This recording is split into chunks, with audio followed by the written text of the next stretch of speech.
The daughter shook the screen of her smartphone with the image of the cover of her novel in front of Kate.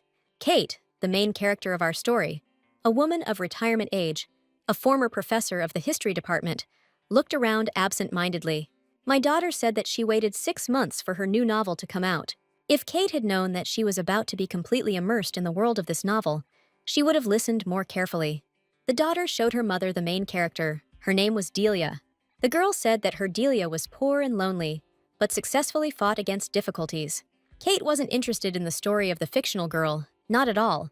Our heroine was worried about whether her daughter would come to the retirement ceremony. The daughter was outraged by her mother's inattention and replied that she didn't know. Kate felt offended, but she didn't insist. I just asked my daughter to wear the dress that was hanging in the closet. The daughter protested, but mostly out of spite.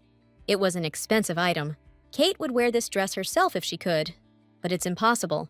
Kate wanted her daughter to wear nice things. The university building looked like home, but today, Kate would be leaving it. The woman was hesitant to attend her personal retirement ceremony.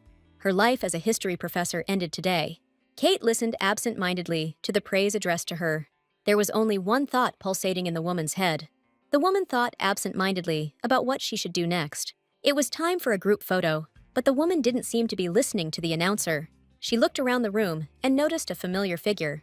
Jane was sitting in the front row, but surprisingly, she still came. The girl was typing on her phone, trying to solve problems with the release of her novel. The mother looked at her daughter with suspicion. This girl had come in a dress after all. Only in the evening, the boring ceremony ended. It was time to return home by bus. The mother and daughter did not look at each other as if they were strangers. The woman felt uncomfortable, so she turned to her daughter and scolded her for not ruining her eyesight. The girl continued to ignore her mother and kept typing something on her phone. The woman said louder than usual that this dress suits the girl. The girl blushed in embarrassment. She had to dress specially for this stupid ceremony. Kate looked lovingly at her daughter's confusion. While Kit was talking about her childhood, Jane continued to partially ignore her. The woman was still talking about her youth, while the girl read the manager's messages. The girl interrupted her mother's monologue, attracting her attention. Her title of Duke has just become higher than that of Baron. The woman, as a former history teacher, confirmed her words. The girl panicked, asking her mother what she should do. Kate didn't quite understand her daughter's panic. Her face contorted in bewilderment. It turns out that the girl thought that the title of Baron was higher, and that is why she wrote it that way in the novel. The woman laughed. In her opinion, this was a completely stupid mistake. The woman dismissively called Jane's novel stupid scribbles. If she made such a mistake, then what was written there anyway? The mother laughed at her daughter. Jane apparently smoked a history textbook. The girl justified herself by saying that she had asked her mother about this more than once, but Kate only reminded her of the basics of cross-checking. Jane's final excuse was that she was pressed for time, and therefore not herself. Kate decided that this was her daughter's problem. Good writers never had deadlines. According to Kate, worthy authors spend years on their works. They put their soul into them. But what Jane wrote will be forgotten in a year. Jane, being her mother's daughter, also flared up, jumping up from the bench. She pressed her lips together and proudly said that even if one person found solace in his novel, she would be happy. Jane is confident that her story will help someone in a difficult life situation. Despite her daughter's sincere words, Kate continued to laugh. The woman said that the one person would also laugh at the novel. Only a completely uneducated person could confuse a duke with a baron. And Jane, by the way, is the daughter of a history teacher. Kate asked not to talk about this. The girl tightly and nervously clutched the hated dress that she had put on, only to please her mother. The girl jumped up and started yelling at her mother, agreeing that she was a moron. Unlike Kate, she has never been so smart and knows how to make mistakes. Perhaps in this, she is very similar to her father, whose father she does not even know. The angry girl continued to yell at her mother. She will never tell anyone that she is Kate's daughter. The girl's behavior left the former history professor taken aback. Jane dropped all her things at the bus stop and ran. Kate began to make excuses, but Jane did not want to listen to her. Jane was very upset with her mother. Kate could at least console her once. Tears rolled down the girl's pale cheeks, and she called Kate a terrible mother. Her daughter's tears made Kate's heart clench. Jane quickly ran towards the roadway. Kate tried her best to stop the girl. She saw the bus approaching. The small heels of the ballet shoes tapped out the fast rhythm of running on the asphalt. Meanwhile, the traffic light was already yellow. Panic was reflected in Kate's eyes like a yellow light.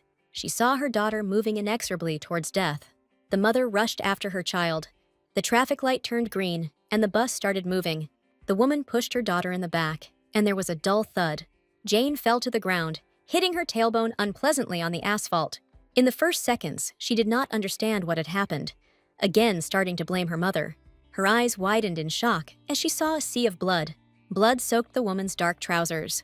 Jane reached out to her mother's body, a look of fear never leaving her face. Everything around was covered in the woman's blood. Unfortunately, Kate was still conscious, and her feeling was joy that her daughter had survived. The dead hand reached out towards its child. The voices around her were very different from what Kate was used to. Kate's mind was filled with the thought of whether everything was okay with Jane. Once her vision focused, she discovered that the people's clothing was very old-fashioned. The sound of a spear hitting stone resounded across the square. Accusations were thrown at Keith, but she had no idea what was going on. Kate accidentally called a knight uncle, for which she received a kick to the side. Kate didn't understand something. They seem to live in a liberal democratic society, and they call her a pathetic peasant. Kate, of course, is not principled, but there is no need to shout. She hears everything perfectly well. She said sarcastically that she lay down on the square because she wanted to, and now she feels guilty. It turns out that the woman still hasn't realized that she was transported to another world and not on a movie set.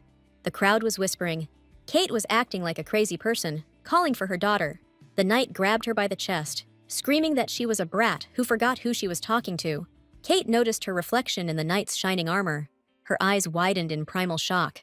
Pushing the knight away and examining her hands at the same time, Kate gasped in shock. While the knights were doing something with their comrade, the woman was examining the new young hands. The woman's gaze dropped to the young golden curls. The woman felt her hands, her neck, her hair. She did not believe what had happened. Stroking her firm and soft cheeks, the woman screamed in panic. It turns out that the girl stepped on the duke's robe, for which she was beaten. The girl immediately began to make excuses, but in principle, she doesn't understand what's going on. One of the knights grabbed the girl roughly again. She should be grateful that she stepped on the mantle of only a duke. One of the knights hissed that if the bastard baron hadn't appropriated Duke Sullivan's merits, then Sullivan would have been the baron. The knights were deeply saddened by the fate of their master. At this point, Kate didn't yet realize that she was in her daughter's book. She laughed out loud again, puffing out her chubby cheeks. People around her looked at her like she was an idiot. She decided that everyone around her had conspired. It was impossible to confuse such an obvious thing. She repeated again that the title of duke was higher than the title of baron, at which time the crowd froze in shock. The baron is at the very bottom. Kate is wiping away tears of laughter. Everyone around has gone crazy. A rough voice that no longer intended to tolerate this little girl brought Kate to her senses. Even if the golden-haired one was not executed because she stepped on the mantle, she will not get away with insulting the duke. The knights began to trample the girl, not hesitating to use the sharp heels of their boots. Heavy boots painted the light skin a yellow-purple color of bruises. The girl screamed desperately about how much pain she was in, begging at least someone for help. The duke watched with dark joy and satisfaction as the unfortunate commoner was trampled into the stone of the square. The girl dared to look into the cold red eyes, which did not go unnoticed by the knights. She didn't have time to really turn around before heavy boots hit her again. Over time, the groans died down, and only the sounds of the heavy plates on the knight's boots remained. The girl held her breath and screamed loudly, shocking the knights with her voice. She demanded that these impudent idiots stop beating her. The knights were taken aback by the sharp sound. They froze, not understanding, looking at the girl. The girl turned to the crowd and accused the onlookers of the fact that the child was being beaten in front of everyone, and they were silently watching. She just stepped on the duke's robe, and already she is being punished as if she had killed a man. She pointed at them with a graceful finger. The rude onlookers did not dare stop the beating of an innocent child. Yes, they really can't help the person they're beating, but standing there like a pillar and watching is no fun. The girl turned her anger onto the duke, who, in her opinion, was an uneducated and uncouth boor. It seemed that the girl stepping on his hem had seriously hurt his fragile male ego, so he silently watched as his subordinates started causing trouble. Literally thrusting a sharp nail into Duke Delia's chest, she demanded that he behave appropriately and not bully adults. The knights' jaws dropped to the ground at the girl's insolence, and some breathed their last. Having silenced everyone, the girl turned her back to the crowd. The duke and the knights, proudly straightening her back. With a polite wish, the girl ran away before the knights could recover from their shock. The captain of the knights ordered to catch the impudent girl, rudely pointing his finger at her. The Duke stopped his guard. They were late for a meeting. There was no point in chasing a poor child around the city. The knights began to argue with their master. If they left everything like this, it could harm his reputation. The Duke ignored the words of his minions and calmly ordered them to follow him. The girl, hiding behind one of the houses, finally began to catch her breath. She remembered the halberd in the hands of the captain of the guard. How good it was that they didn't kill her. The girl ran her hand over her face, feeling the moisture on her chin. When she looked at her hand, she noticed drops of blood that had been wiped off her face. She closed her eyes. Now it dawned on her how much her entire fragile body was aching. During the beating by the knights, the girl almost bit off her tongue. Now her mouth is filled with blood. In the reflection, Kate noticed that she looked completely different. She was not just out of her mind, she was in a different body. It was obvious that after the retirement ceremony was over, she got into an accident while saving her daughter and died. She found herself in this world as a child. A vaguely familiar face reflected in a puddle. Looking at her new face, Kate hoped that this was all a dream, so vivid and realistic that she even felt pain. The sound came from the girl's back. It was not a dream at all. The thin spikelet announced to her. The golden-haired girl noticed two little angels holding hands tightly. The children bowed joyfully and greeted the girl, calling her by the name Delia.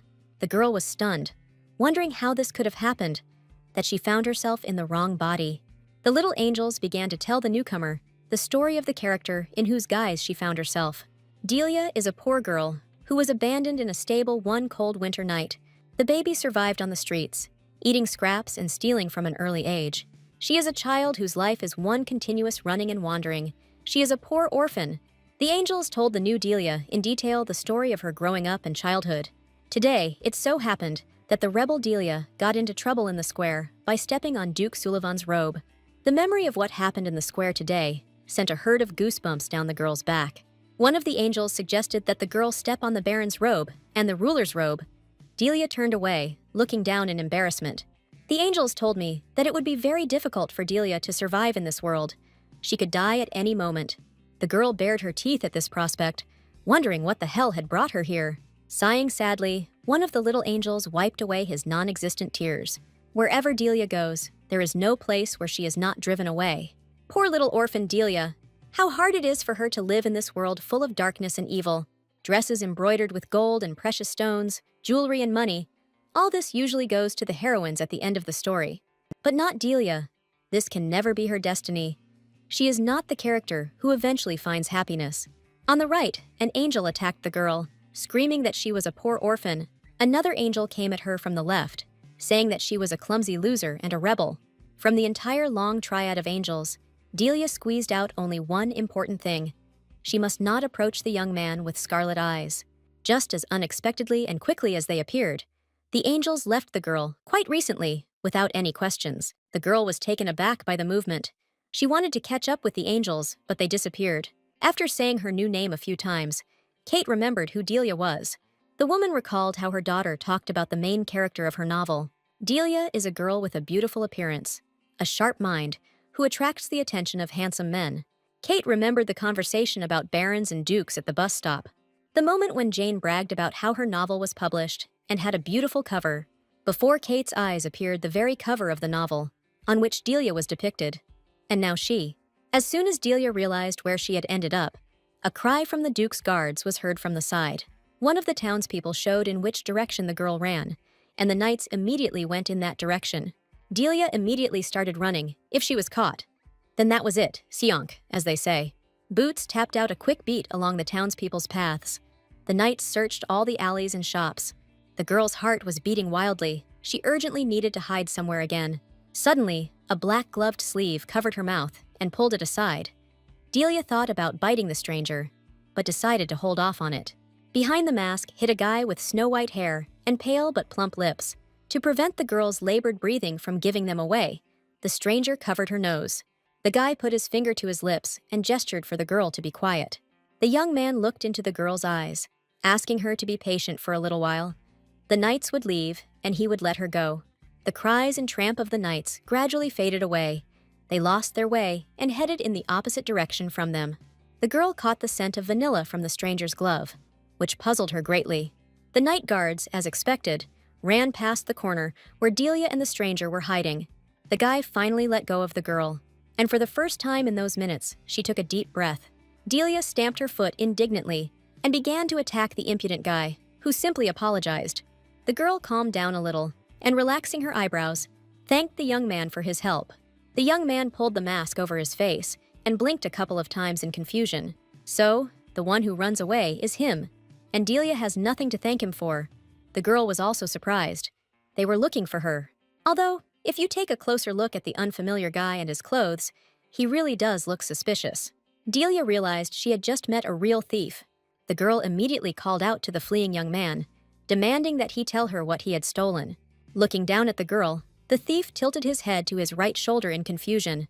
According to him, he only steals girls' hearts. And after these words, the bag on his back takes on a different meaning. The girl looked at the young man with fascination, wondering if her heart was now in his bag. The guy disappeared as suddenly as he appeared, leaving behind a bunch of questions. It's hard to believe she really is in Jane's novel. Walking through the square, the little girl was thinking about what she should call this place. The girl walked past an apple seller. One of the customers was arguing with the woman, but she didn't care. In any case, the first priority will be to find out what happened to Delia in this reality. Delia wonders if everything is okay with Jane. She hopes not to change her romance too much. Kate remembers her investments, insurance, and pension, which Jane can live on in her absence. Deli noticed the fallen apple and pointed it out to the man, but he simply waved it away. As Delia watched the man leave, she thought about her daughter, worrying about how she would live on. She hopes that Jane will be completely okay and is very sorry for her actions. She would never have thought that the last thing she would say to her daughter would be harsh words about her incapacity. So Kate mentally sends a message to her daughter not to take her words to heart. The chapter is full of regrets and questions, but unfortunately, everything has already happened and time cannot be turned back. In any case, she needs to think positively. There is nothing to do after retirement anyway. In any case, it's better to be on the verge of death than to fool around at home. Moreover, she is young now, so she has both strength and appetite. Her whole body is now bursting with vital energy, and now even a simple apple puts her in a good mood. She didn't even know she could feel this good again. She decided, despite everything, to enjoy her new youth. However, first she needs to find out what this place is. It looks very much like medieval Europe. First of all, the language, Korean, is understood here without any problems, and she also perceives everything by ear very well. Secondly, her appearance. She and everyone around her look like true Europeans. There are no magnificent buildings in this area. Apparently, this is a settlement of common people. Judging by the style of the buildings and the clothes of the people, it is somewhere between the Middle Ages and modern times, most likely a feudal system. And in any case, Delia is an orphan, with no clothes, no food, no shelter. Well, it can't be that bad. Delia must have at least some coin. Out of desperation, the girl began to rub her neck, a bad habit left over from her past life. Taking one last look at the surrounding area to confirm his conclusions, she found some kind of wooden pendant on herself. A completely unremarkable little thing. Basically, nothing that could be sold for any money. And to be born during the feudal system as a person from the lower classes is a huge misfortune. Still, fate was completely merciless and harsh. She called the first townsman she came across, politely addressing him with an excuse. Without even thinking that it would be strange, the girl asked where she was. This made the townsman very taken aback and think that the girls had clearly flown hard the last time in the square. Delia was scared that she had said something too wrong. And then I thought that, actually, it really does look stupid and strange that someone asks you where you are in the middle of the day. In this case, she decided to act cunningly and approached the man who was calmly smoking on the bench. She attracted the attention of the smoking man and pestered him with questions. She pretended that she couldn't count, so she asked what year it was 15 years ago. The man thought, since it was now the year 351, according to the imperial calendar, 15 years ago, it would have been approximately the year 336.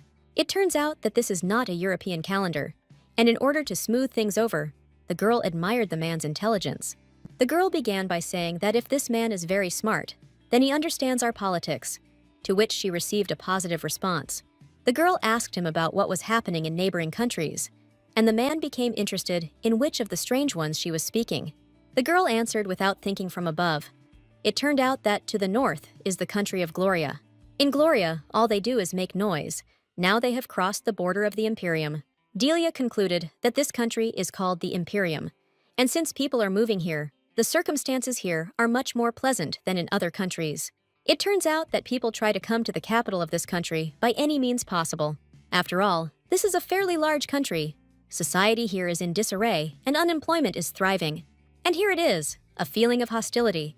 There is no point in asking this man any more questions. He will only speak his opinion from now on. She decided to ask the last question. The man was already starting to get irritated. This question interested Delia most of all. Where could a poor thing like her earn money? The townsman laughed. He realized that the girl had no interest in listening to his words. Then she asked him about this and that, which as such has no meaning. The man shouted loudly that she was not a sealed emigrant and the knights should seize her. Escaping from the guards for the second time that short day, Delia strenuously denied that she was a visitor. Hiding behind a corner again, this time not beaten, the girl caught her breath. She heard girls like her calling on townspeople to buy flowers. She ran out into a completely different square, into a different part of the city. Most likely, she ended up in a rich area. Girls, women, men are all dressed richly here. Everyone is discussing the latest news, completely ignoring the little vendors. Delia realized that this place would allow her to earn at least some small money. The girl found herself right in the center of a noisy crowd. Compared to the street she was on, you can make some good money here. She decided to look for work here. Delia selflessly went to look for earnings. She took a closer look at what the girls were doing. They were persuading the noble ladies to buy flowers. The girl saw how brazenly little girls were extorting money for flowers. Delia's eyes lit up. This was a creative economy with no startup capital, which was ideal for her situation. Delia overheard the girls discussing the place where the flowers they sell grow. The golden-haired girl followed the two girls. A field filled with flowers appeared under the girl's eyes. The flowers were fresh and beautiful, with large buds. Strangers' girls were discussing how this winter, there was a risk that the flowers would not bloom. Although their panic was unnecessary, not once in many years has this field remained bare. Delia approached the girls, greeted them kindly, and began asking them about selling flowers. The strangers turned their attention to her, becoming interested in her words. However, Delia was unable to hold their attention for long. The strangers returned to collecting flowers. The girl sat down next to them, continuing to insist on conversation. She tried to find out the price of one flower. She reached for the flowers, wondering which of these flowers were the best-selling, which outraged the girls. They roughly pushed the golden-haired girl away. It turns out that there is a whole war between the girls over the flower plots. Delia didn't understand at first why the girls were pushing her away. In her opinion, there were enough flowers here for everyone. In a rather unpleasant manner, the girls explained that this was their plot, and the flowers from it were also theirs, and that Delia should go and pick them somewhere else. Delia did not mince words after such rude treatment of her. She was very upset. Mentally, she was 60, and it was not right for her to fight with children at that age. For the first time all day, Delia was distracted from her thoughts by a soft voice filled with goodwill. The girl with dark hair said that there were more flowers behind the front gate than here, and that they could be picked too. Nobody goes there because it is quite far from the square. She is just going there, and she is bored alone. Delia, without turning around at the voice, asked if they were really ready to take her with them.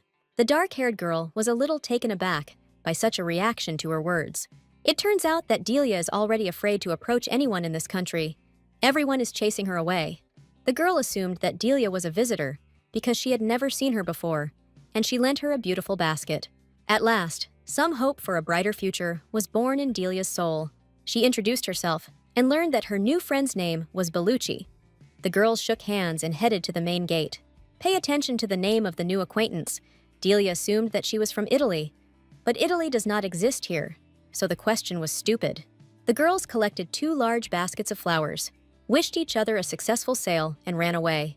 Already among the crowd, Delia realized that there were plenty of competitors to her business. A huge number of poor girls tried to sell flowers. The girls brazenly dumped flowers into the hands of noble ladies, persuading them to buy them. But of course, there were no buyers. Delia decided to act differently. She called out to one of the ladies, who immediately clarified that she did not intend to buy anything. However, the girl surprised her by not just trying to push flowers on her, but by paying attention to the dress. This approach greatly surprised the noble woman, and she stopped in front of Delia. The girl said that the flower matched the girl's beautiful dress very well. With the addition of the rose, the dress really blossomed into new colors. The flower woven into the dress is called service. Delia's charisma won the client's sympathy. The woman agreed to buy 5 buds, which made the golden-haired girl very happy. She was already imagining how the coins would weigh down her empty pockets. However, the question about the price confused her. She froze, not knowing what to answer. She could only draw out a couple of vowel sounds, awkwardly looking into the customer's eyes. She doesn't know prices, doesn't know currency, and has no idea how much other girls sell flowers for. She started her song again about how she couldn't count and asked for time to think. Delia decided that she would act according to the situation and look at the customer's gaze. It turned out that the buyer herself was not aware of the prices of flowers. Delia assumed it was one, but she didn't expect there to be different coins, so she had to ask for as many as they would give her. While Delia was hesitating over the price, a price was announced from behind her. 1 bud costs 5 ferrums. The girl who agreed to buy the flower was immediately attacked by all the other girls. Delia tried to push her way through the underage crowd, but she wasn't bold enough. She tried to shout to her colleagues, but her voice went unnoticed. The girls continued to pull the buds towards the customers she had attracted. Delia quickly realized that she had nothing to gain here now. Her clients would simply be taken away. The girl cursed and left the square upset. How can I look Bellucci in the eyes now? What was she thinking when she took up trading without knowing the prices? But now she knows that 1 flower costs 5 ferrums, which are just iron coins that have a rather low value. Delia noticed that everything around her was called in Latin, for which she praised her daughter. An important thought lit up the girl's head. Where should she spend the night? She had to earn enough money to open an inn. Selling flowers is clearly not an option, because anyone can easily pick flowers and sell them, but she cannot sell anything else. She needs some different tactics, and just in time, she came across an abandoned barn. The abandoned, unfinished building looked creepy and ominous, but at the same time, it attracted attention. Delia decided that she would clean it up, and it would be a great place to spend the night. Inside, she found clothes that had clearly been abandoned there recently. She came up with a brilliant idea on how to make money in a way that no one else would repeat her tactics. She smiled slyly. By the evening, she would already have a whole bag of money. Meanwhile, the girls with flowers were crying in the corner of the square. Sales were not going well at all. For some reason, all the ladies were running to a certain place. They were in a hurry. The women discussed how someone was working and would finish the work when the flowers withered. The girls caught the word flowers and followed to find out what was going on. Since the noble ladies were talking about flowers, then this is their topic. They urgently need to find out what is going on there. They barely managed to catch up with the restless ladies and began to watch the crowd from the side. A huge crowd of people formed near the old barn. Everyone wanted to get to this place as soon as possible. The girls looked around the crowd indignantly, and it was certain that some tent had gathered all their clients around it. They found Bellucci talking to the ladies near the entrance to the barn. The girls called out to Bellucci, but she either didn't hear or ignored them, continuing to deal with the crowd. The dark-haired girl invited another lady into the tent. The crowd surrounded the girl as she came out, wondering if the rumors were true. The one who came out without words showed that the rumors were indeed true. The women present in the crowd gasped in admiration. One of the ladies, rather skeptical, entered the tent and was warned that it was better to leave the money inside. The rich lady pulled back the curtains at the entrance to the tent and looked inside. An interesting picture appeared before her, which made her feel a little horrified. Various flowers were laid out on the table, from simple wildflowers to roses. At the table itself sat a woman, dressed from head to toe in a cloak. A little earlier, Delia came to Bellucci with a great idea, but saw her friend crying. She immediately became concerned about the girl's condition and imagined all the worst possible things. Delia dropped everything she had in her hands and rushed to help her friend. She ran to the crying girl and hugged her, asking what happened. Bellucci cried, "Because you could only sell 2 flowers today. She earned very little money, and so she will get it from her mother when she gets home." Delia began to introduce Bellucci to her idea for making money. Delia said that she would build a tent here now, and if she did, they would make much more money than they could by selling flowers. The golden-haired girl asked Bellucci to help her realize her idea. Bellucci looked at her friend with slight distrust, but nodded in agreement. The girls finished building the tent, and together they did it much faster than expected. The friends looked proudly at the construction that they had spent a couple of hours on. Delia put on gloves in front of her friend, which surprised her very much, because it is too hot for gloves now. Bellucci didn't understand what the golden-haired girl was up to. She worriedly said that she needed to earn more money before the sun went down, and not do all this. Delia interrupted Bellucci, calming her down. She started from afar asking why people needed gloves. Well, in general, gloves are needed to protect yourself from the cold. On the other hand, when someone is working with a dangerous object or during fights, gloves protect the hands. And usually noble ladies wear gloves, not for protection, but for beauty. The golden-haired girl happily patted Bellucci on the head, who shared all her knowledge about gloves. It dawned on Bellucci that Delia was about to do something dangerous, and the golden-haired girl was also wrapped in some kind of tarpaulin. And to secure the scarf on the girl's head, they used Delia's wooden pendant. Delia asked if it was true that Bellucci only sold flowers and did not work anywhere else. The golden-haired woman said that her friend usually eats little and is weak most of the time. It turns out that you can learn a lot about a person's life from their palm, from their gender and age to their health and profession. Delia began to explain her conclusions about Bellucci's hands. The surface of her nails is uneven. This is a sign of a lack of protein, which means she is not eating well. Hands can tell a lot about a person, but not only hands are informative, body type, intonation, appearance, and gait also provide information. And on top of everything else, people can tell everything without even realizing it. This information may be taboo, and now Delia looks like a grown-up granny. Bellucci was taken aback and surprised by how her friend's appearance had changed. The golden-haired one announced that from now on, she was an adult with magical powers. Bellucci must now go out into the street and take a good look at the people, find the one who is dressed the most beautifully, but with the most gloomy expression on her face. And if Bellucci says the right words, then he will certainly follow her. The girl followed all the instructions of her friend. She really found a woman who was sitting very depressed. Bellucci declared that she meant an outstanding fortune teller who could accurately predict anything. The girl was surprised that she only needed to bring one person. Could one woman really pay so much? But it's not about paying one woman. She'll spread the word and clients will come running. And indeed, word of mouth began to work. The rich lady told her friends about her. She was very worried about the future. Her child was finishing the academy, and after the fortune teller's words, she calmed down. As expected, despite her friend's skepticism, she would be interested in this. The noble ladies were indeed interested in the services of the outstanding fortune teller. Rumors spread faster than the plague, and in this case, that's to your advantage. Looking at what is happening now, Bellucci is convinced that Delia was indeed right. Fortune tellers don't usually come to this city, so it's surprising that she decided to visit. When asked where the fortune teller came from, Delia replied that those who possess magical powers do not remember the places they wander through. The woman was still skeptical about this. She laughed at the fortune teller and wondered where the magical power came from. This woman continued to babble a lot of unnecessary things, as if she was testing the abilities of a fortune teller. Perhaps she is simply unable to remain silent. The air here is not very strong, and I wanted to kick this guest out as quickly as possible. And the woman was talking about her own. Delia drew attention to the ring that was on the guest's finger. The ring is quite thin, clearly expensive. This is a Gimel ring, which is a high-class engagement ring that was popular among medieval aristocrats. Their peculiarity is that 3 of these rings can form one. Traditionally, each ring belongs to one of 3 people. One necessarily goes to the groom, the second goes to the bride, and the last third ring is kept by the witness until the wedding itself.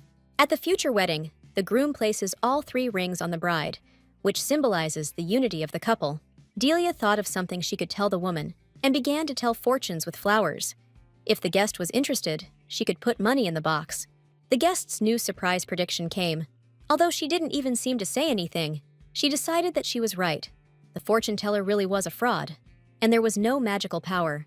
With one phrase, Delia drew the girl's attention to herself. Among the people who were hastily raising a toast, there was no one who understood the broken heart. It hit the guest's will hard. Very vows, all 3 will shed tears. 2 of them tears of happiness, hinting at the future wedding, the girl said. And the remaining third will be left to choke in bitter tears of disappointment and loneliness. The noble lady pressed her hand with the ring to her chest in shock. No one could know about it. Delia said with a grin that knowing what others don't know is magic power. The woman was angry that Delia had read her like an open book. The golden-haired one noted that it is important to be sure that it is dangerous to wear things all the time, unless they want to lose them on purpose. The fortune teller's client is a witness to a wedding she does not want. The fortune teller suggested that the reluctance to marry was connected with the man's infidelity. It turns out that Delia was the first to guess about this ring, although for the girl herself, the reason was obvious.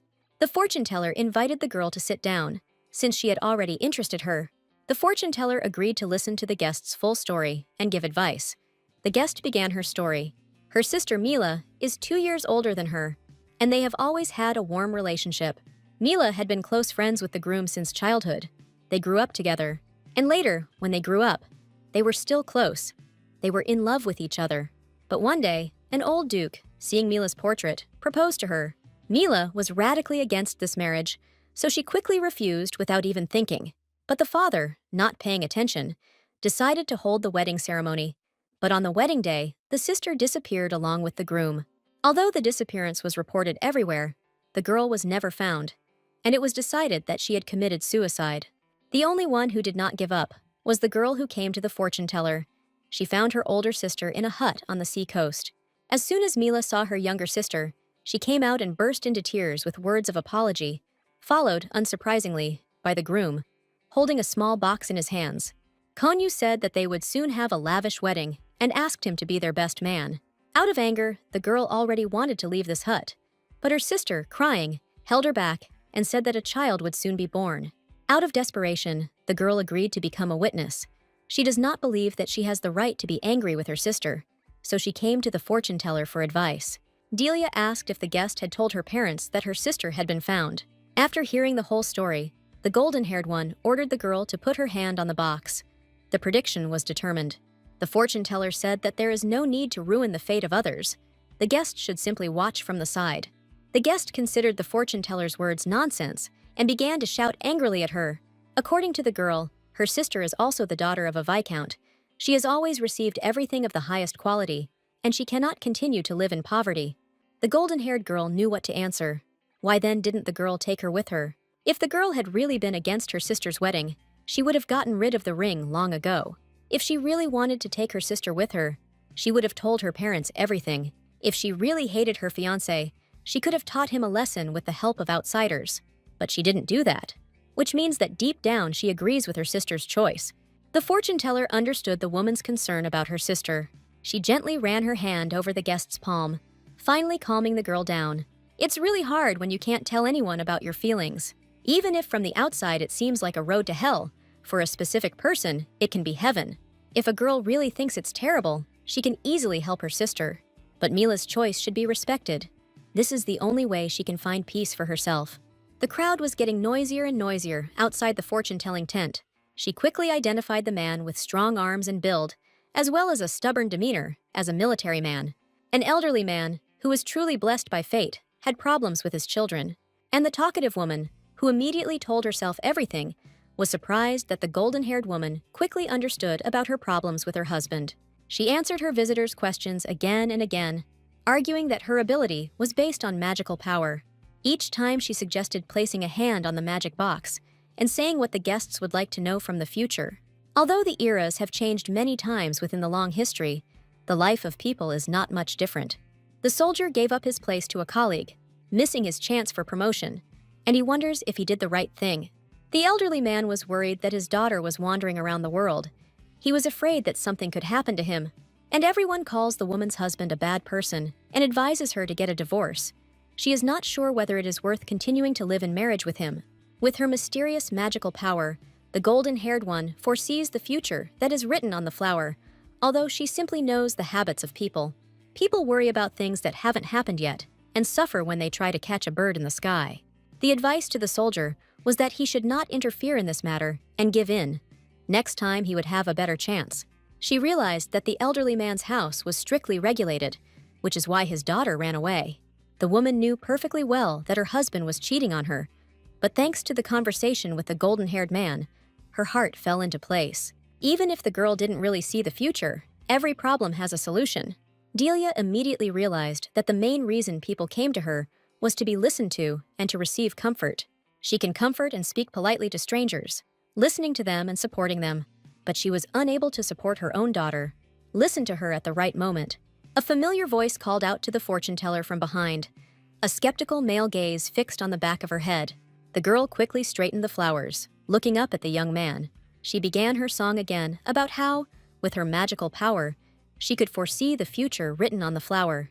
Judging by his voice and stately shadows, the fortune teller assumed that the man was looking for true love or eternal glory. The man looked rich, but not very flamboyant, and was most likely dressed in a simple uniform. The fortune teller finally raised her eyes to the man who had arrived, looking him over from head to toe. The face of the Duke appeared before her at the moment when she had stepped in that morning. Delia was not expecting this kind of guest in her tent at all. He made her scared. The Duke asked what this mysterious magical power was that allowed the girl to see the future. A cold feeling ran down the fortune teller's back. She doesn't want to see this Duke. Fortune telling works only if it is filled with a cherished desire to know the future, the fortune teller said. The Duke did not react to Delia's comments, continuing to sit silently in his place. Delia wanted to get rid of the unwanted company as soon as possible, so she hurried to end the conversation. She wanted to say that the fortune-telling was over and the Duke could go, but she was interrupted. The Duke pulled the cloak off the girl, looking down at her. The girl, speechless, looked into the man's eyes. The man, in principle, did not expect to see a little girl in place of the wise fortune-teller. The knight ran into the hut. It turns out that in order to conduct business on the square, you need permission from the administration. The Duke and the knight began to discuss the girl. They did not particularly remember her. Delia realized that they had not come here to find out their fate, so she asked what they wanted.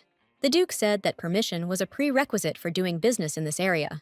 If they go to the department now and write a statement, they will be given permission to conduct the case without any problems. Delia didn't know about such formalities. She promised to fold the tent now. Recognition lit up the knight's eyes as the girl gathered her things. The guard recognized Delia as the girl who had stepped on the Duke's robe that afternoon. Cold sweat ran even faster down the girl's back. She was greatly frightened by the knight's words. She turned away and began to deny everything, and at that moment, the knight was convinced that she was the culprit.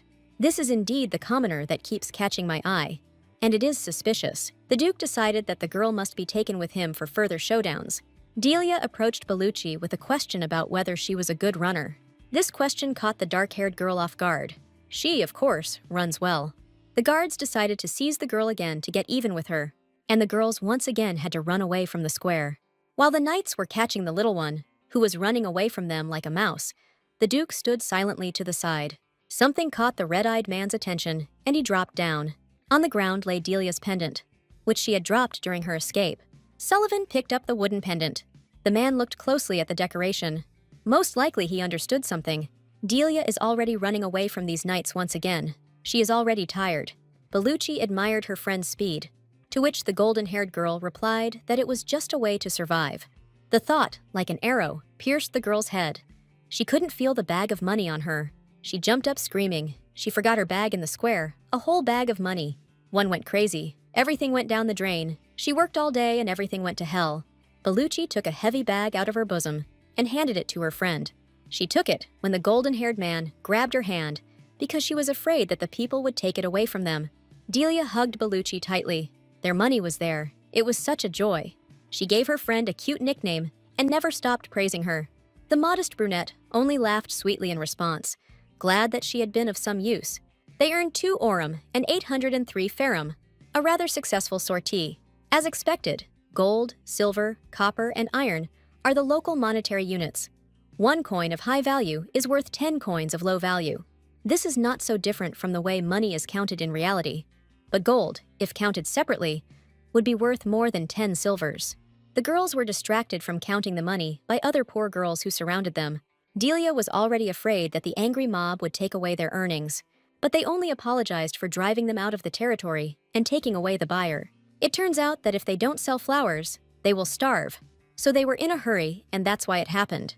The girls burst into tears, asking to be taught how to sell skillfully as well. They promised to do everything that Delia ordered. When the old woman inside Delia looked at the unfortunate children, she couldn't pass by. The golden-haired girl asked where in this city the restaurant with the most delicious food was. They were not greeted joyfully at the restaurant itself, although the girls themselves were afraid to go inside. Delia asked the host for a table for 7 people, to which the waitress gave them a skeptical look. Delia hastened to reassure the woman that they had money and suggested setting up several tables separately. The nasty woman accused the golden-haired woman of simply stealing the money. She wouldn't make that kind of money just by selling flowers, so she wouldn't serve thieves. Everyone in this area is well aware of the situation these girls are in. The attention of the other chairman was drawn to the shout of the host and the panicked sighs of the girls. They will not be able to enjoy beautiful and tasty food prepared from expensive products Children living on pennies will never have the money to go to an elite institution. The hostess began to chase the girls away, threatening to call security and the Knight's Guard. The woman called the second waitress to call security, and the girls pulled Delia towards the exit. The golden-haired girl couldn't even imagine that if you were a commoner, no matter how much you worked as a farmhand, everyone would think you were a thief. The people around watched the unfolding scene intently, wondering how it would all end. Delia looked up and looked straight at the waitress. Well, this money was not stolen. This information shocked the woman, who demanded proof. The golden-haired one came up with a way to get out of this situation, once again using her surroundings. Of course, this money was donated by one of the noble ladies dining here. Dilyara turned around and bowed to the unfamiliar woman, sensually thanking her. The woman tried to deny it because she had never donated money to charity, but Delia didn't give her time to come to her senses and ordered the other girls to thank her quickly. A crowd of poor girls began to thank the woman sitting quietly at the table. The lady kept trying to translate the opinion of those around her into that it was a mistake, but it was too late. Everyone was amazed that she was helping poor children, and her reputation rose. Seeing the positive reaction of those around her, the lady let things slide. Amid cries of admiration for her modesty, she wished the girls bon appetit. That's it. The noble lady confirmed that the money was not stolen, but donated. Delia gave the signal to the other girls to order whatever they wanted. While the girls were discussing what they would order, a suspicious stranger was watching them. After the meal, the girls thanked Delia for the treat and sales advice. The golden-haired girl demanded that the other girls extend their open palms to her. The girls who didn't understand fulfilled the request of their main friend. Delia gave them some money, asking them to save it for a rainy day. In any case, there will be days when they will not be able to sell a single flower. It is for this case that she gives them money, so that they don't cry anymore. And she didn't forget about Bellucci, giving her more than the others. The brunette found herself holding 2 gold coins in her hands. She got scared and began to refuse such a handout. Delia refused to take the money back, calling it gratitude for her help. This greatly shocked Bellucci, who was not used to being treated kindly. As she was leaving, the golden-haired garden asked the girls to hurry home because their parents would be worried. The squad of commoners did not take their eyes off their departing friend. They decided that the golden-haired one reminded them very much of their grandmothers, just as kind and wise. Bellucci walked home, once again replaying Delia's words in her head. Even if the flowers don't sell within a few days, with the money the golden-haired girl gave her, Bellucci will even be able to save up some money. She hid the money she received deep in her pockets. She won't cry tomorrow. The girl cautiously looked into the room where she lived with her mother. She encountered a very unexpected guest, as always, and came home at the wrong time. The man looked at the little girl in shock. He didn't expect to see her here either. The man asked the girl's mother who the girl was, and Bella called her daughter a servant. The man was surprised that the woman had a maid, and Bella hurried the man. She needed to go to the banquet. The man was surprised that the woman was going to a banquet in honor of Count Martini's birthday, but she didn't care. Cursing the woman, the man left, slamming the door loudly. In fact, he would cross over in 2 days. The girl asked, upset, if she was really just a servant for her mother. Bella replied that he asked her not to come in when she had clients. She could lose her job if her child was revealed. The girl awkwardly clutched her apron. The mother ignored her daughter's condition and demanded that she give her the money. When Bellucci poured 2 coins into her mother's palm, she was very upset. The woman caught a pleasant smell from her daughter, and she realized that Bellucci had eaten meat. The girl naively confessed to her mother that she was glad that someone had paid attention to her. Bellucci boasted that she went to the biggest restaurant today. In response to her daughter's words, the woman irritably fingered her bracelets. She also knows this restaurant, but has never been there. Bella stroked her daughter deceptively gently as she admired the delicious food. But the affection was deceptive. The woman roughly grabbed her daughter by the hair and pulled her up. Bella sells her body in a dirty den, and Bellucci dares to eat delicious food at this time. She told her to come back with the money. They go and eat meat. The woman decided that the girl hid the money. Bellucci began to make excuses, and her friend treated her to something, which her mother did not believe. While she was fighting with her own mother, gold coins fell out of her apron. The woman saw this money and immediately lost all interest in the child. Gold coins mixed with silver ones glittered enticingly on the floor. Some friend fed Bellucci and gave her money. A wonderful girl. The woman swung and hit her daughter hard in the face. She doesn't care about her own daughter. While the girl lay on the cold, hard stone, the mother calmly took the money. The woman decided that Bellucci had only learned bad things on the street, And how could she have done otherwise with her mother being a prostitute? The woman will be back tomorrow, so the girl should wash everything before she arrives and clean up. And it doesn't matter to her whether she steals money or gets involved with men on the street. But the girl shouldn't lie to her. Most of all, she hates people who lie, although she herself is a liar and a fallen woman. Meanwhile, Delia came to the inn. They wanted to take 400 iron coins from her, but the girl asked for a discount. When they agreed to a price of 300 iron coins, the girl realized that she had no money. She completely forgot to put aside money for a place to stay, and it was quite cold at night. She will have to give up flower fortune-telling because she took the children's job, and she needs to get a work permit. Maybe she needs to find another way to earn money. In reality, earning it was also not easy. It was very hot during the day and unbearably cold at night, and, as luck would have it, there wasn't even a hut nearby. And what about tomorrow, and the day after tomorrow? The girl thought as she fell asleep. However, without money, it is impossible to solve the problem of clothing, food, and housing. She never thought that she would experience the evil of the class system on her own skin. Gradually, the girl woke up from a familiar voice calling her mother. She will never confuse this voice with anything. She knows it better than her own. As soon as the girl realized who was calling her, she raised her head and stared at the moon. It was Jane who managed to find a way to contact her mother. Delia realized that it was her daughter Jane calling her. The woman became worried about her daughter and bombarded her with questions about whether she was okay, whether she had eaten, and where she was speaking from. Jane replied that she was fine, but now she had to worry about how Delia would live on. Delia indignantly declared that this was all she could think about. The girl said that the only good thing about her situation was that she looked younger, but she absolutely did not understand what was happening. Jane told her mother that this was the entire content of her novel, and that she had tried very hard to write it. Delia agreed that the novel was good, but again reminded her daughter that she had really screwed up by putting the Baron above the Duke. Delia didn't like the fact that the main character was from a lower class.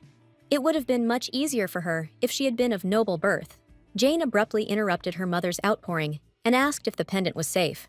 Delia was outraged that her daughter again didn't want to listen to her problems at all. Delia suddenly discovered that the pendant was indeed no longer in its permanent place. The woman remembered everything that happened to her in the tent. Fearing that she would actually be found guilty in front of Jane, Delia hid the loss of the pendant from her daughter. Jane described the virtues of the pendant and said that it was unremarkable in appearance, but in fact it had wonderful properties. The daughter asked her mother to listen to her very carefully. She tried to give her some hints and make life easier in the novel. Jane explained that the pendant knew why her mother ended up in that world and what she should do now. According to her daughter, Delia was supposed to shine moonlight on the back of the pendant during the full moon. Jane explained that the front side is the one with the ornaments, and the other side needs to be illuminated. The daughter declared that this was all she could do to help her mother, and Jane's voice became faint and unintelligible. The girl tried to warn her mother about something else concerning the suspension, but it became completely impossible to make out the words. In vain did the mother shout her daughter's name, trying to reach her across time and space.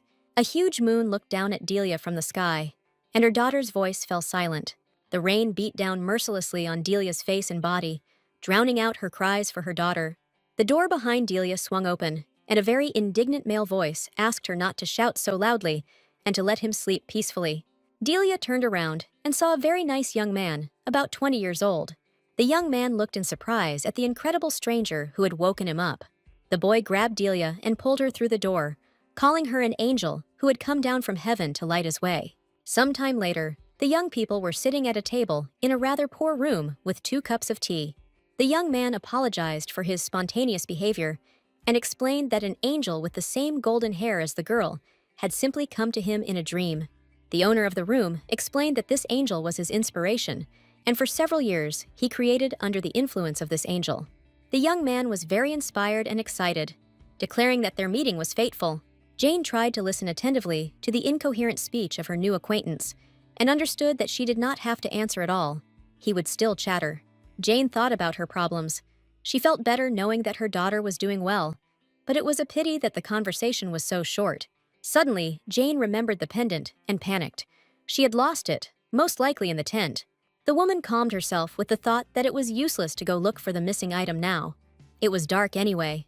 Jane remembered that she had not met the young man and asked what his name was. The owner of the room replied that his name was Marcel and asked the name of his guest. The woman replied that her name was Delia, and her name delighted the young man, as did her appearance. Marcel asked why Delia was walking down the street at such a late hour and in the rain, and offered to walk the girl home. Delia replied that she had no home and no one to take her to. Marcel was outraged that Delia was sleeping in the open air. It was very cold outside.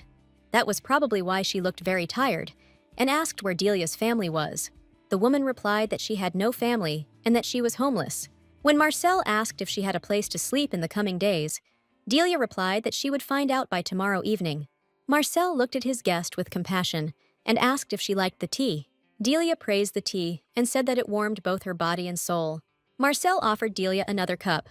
The girl replied that she had had enough and refused. Marcel insisted. Delia refused. She really had enough.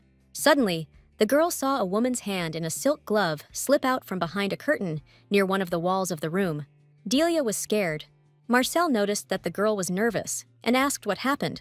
The girl answered that she simply choked on her tea. Marcel was worried that Delia had a cold and was already developing a cough. Delia didn't hear his words. She was panicking. Why did she go to a stranger's house, not even knowing what he did? The girl's gaze fell on the huge scissors. And what if this was a deadly weapon for committing a crime? Delia thought. Marcel asked why her hands were shaking so much. The girl replied that she suddenly felt very cold. Marcel thoughtfully invited Delia to sit closer to the fireplace, to warm up and get rid of her cold. Marcel's soft and kind voice suddenly seemed ingratiating and sinister to Delia. The girl frantically looked for a reason not to get up from her chair and asked for more tea. Marcel realized that Delia was probably hungry too and asked her to wait a couple of minutes. The guy remembered that the girl said that she had nowhere to go and offered to spend the night at his place. Marcel said that the rooms on the second floor were vacant because it was inconvenient to use as a storage room. The young man was preparing a simple dinner for Delia and telling her something else about his home, until he heard a crash behind him and turned around. Delia decided to sneak away while her strange master was busy, but she slipped and fell with a crash. Marcel looked at the girl's somersault in bewilderment. Everything happened so quickly, he didn't have time to help her in any way. Delia slipped and fell hard onto the floor, spreading her Wookiees like wings and hitting her head. Marcel leaned over to his guest and saw that she was lying unconscious. The awakening was strange and unexpected. Directly above her, Delia saw a chandelier of extraordinary beauty. The girl quickly stood up. She was lying on a small but very cozy sofa. Around her, incredibly elegant hats were displayed on the shelves. The dress hanging on a mannequin, standing by the window, struck the girl's imagination with its elegance. In the midst of all this splendor stood Marcel, welcoming Delia's awakening. The girl asked what happened and how she ended up in this unusual place. Marcel realized that Delia hadn't listened to him at all yesterday and had made up all sorts of horror stories for herself. The young man smiled kindly and told Delia that she was in the boutique in Marseille. Delia turned her head excitedly and informed the confused boy that she thought he was a cold-blooded scissor killer. There were simply scissors and women's gloved hands scattered all over the room, which is what made Delia come up with the scary story. Marcel explained that he had just moved into a new house yesterday and had not had time to completely unpack his things and dresses so that they would not gather dust. He covered them with curtains. The guy showed Delia one of his gloved hands. It was part of a mannequin, and the scissors were just tailor's scissors. That's why they were big. Delia apologized to Marcel for the inconvenience caused and the negative opinion she had of him. If this is Marcel's boutique, and you are Marcel, then you are its owner, Delia finally guessed. The young man replied that he was indeed a fashion designer and that this house was his studio. Marcel boasted that he creates the designs himself and then sews the finished outfits. The young man created since childhood and enthusiastically showed his work to Delia. Marcel asked the girl which dress she liked the most. Delia replied, confused, that it was difficult for her to choose a favorite. All the dresses were very beautiful. Marcel replied that this was how it should be. Clothes without trying on are nothing. You can't choose the best dress without trying on everything. However, the designer had a very simple solution to this problem. Delia just needed to try on all the dresses, and then she could take everything she liked for herself.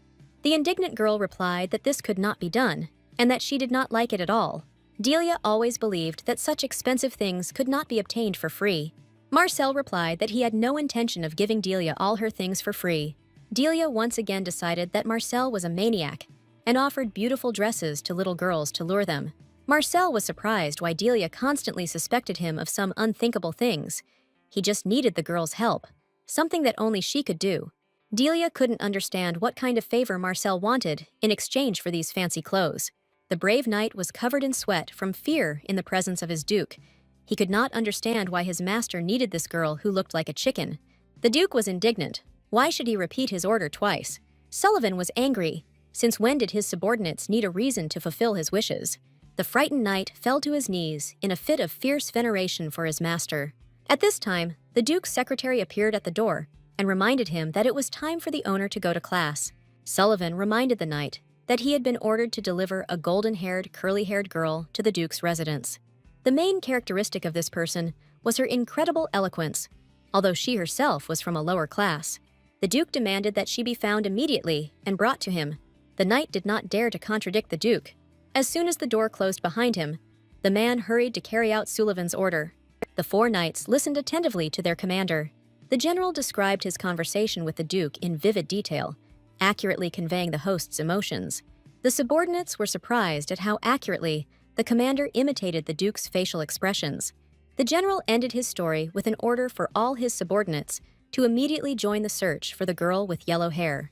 The subordinates objected that today was the day of collecting the feudal tax, and they certainly would not have time to look for all sorts of girls, and the general would not have time to do this at all. The general became sad. He couldn't handle the duke's task alone, so they suggested that he put the girl on the wanted list. The general asked how they would look for her. There were many girls of the same age on the territory of the duchy. The same soldier suggested simplifying the task and attaching a portrait of the girl to the text of the wanted poster. All the knights looked with respect at the knight who offered such a simple way out. The general immediately began to look for which of his subordinates could draw. One of the knights, named Miller, replied that his distant relative was an artist, and he also knew how to draw a little. The general, in high spirits, cheerfully ordered his soldiers to bring paper and paints, and others to gather all the guys who had been patrolling on the day of Delia's appearance at the palace. The general really wanted to catch this girl as quickly as possible and present her to the duke as a gift. Extraordinarily beautiful legs in beautiful shoes walked along the pavement. The beauty's outfit attracted the attention of all the ladies walking with her down the street. Delia couldn't understand Marcel, what only she could do for him. Marcel explained that he wanted Delia to choose the most beautiful and well-fitting dress and walk down the street. The young man had no doubt that Delia's appearance would attract the attention of passers-by, and when they asked her where she bought such a dress, the girl would point to his boutique. According to Marcel, all that was left for the girl to do was choose the dress she liked. The young man believed that he should show everyone around him his most beautiful and charming image in his best dress. Delia wondered why she had to be the one doing this. Marcel launched into a long and lengthy discourse on fashion and the place of each person in it. Delia couldn't resist and ended up wearing a gorgeous dress from Marcel's collection. The young man finished her off by starting to cry, calling himself untalented and his dresses ugly. Delia was forced to prove Marcel wrong. Delia looked at her reflection and was frightened by it. The young blonde girl was not at all like the dyed elderly brunette she had been before. Two girls they met asked Delia where she bought such a luxurious dress. Delia looked around and prepared to answer them with the address of Marcel's boutique as planned, when she suddenly remembered the pendant. The puzzled looks of the girls who had not received an answer followed the very beautiful and very strange girl. Delia suddenly remembered her wooden pendant and rushed to look for it with all her might. The tent was still standing at the gates of the duke's residence. The girl boldly entered it. Inside, everything remained the same as it had been. Delia carefully searched the entire space of the scarf, but she still could not find the pendant. Upset, she wandered down the street, arguing that even if the world she had found herself in was the real past, the place she was in was still her daughter's invention. Delia's gaze fell on one of the many shop windows, and she froze in shock. A statue of David by sculptor Michelangelo looked straight at her from the display case. Shocked, Delia moved as close to the sculpture as she could, trying to get a closer look at it. The girl touched the sculpture and pinched her cheek, checking whether she was still asleep. The owner of the shop appeared before Delia and asked if she was interested in antiques.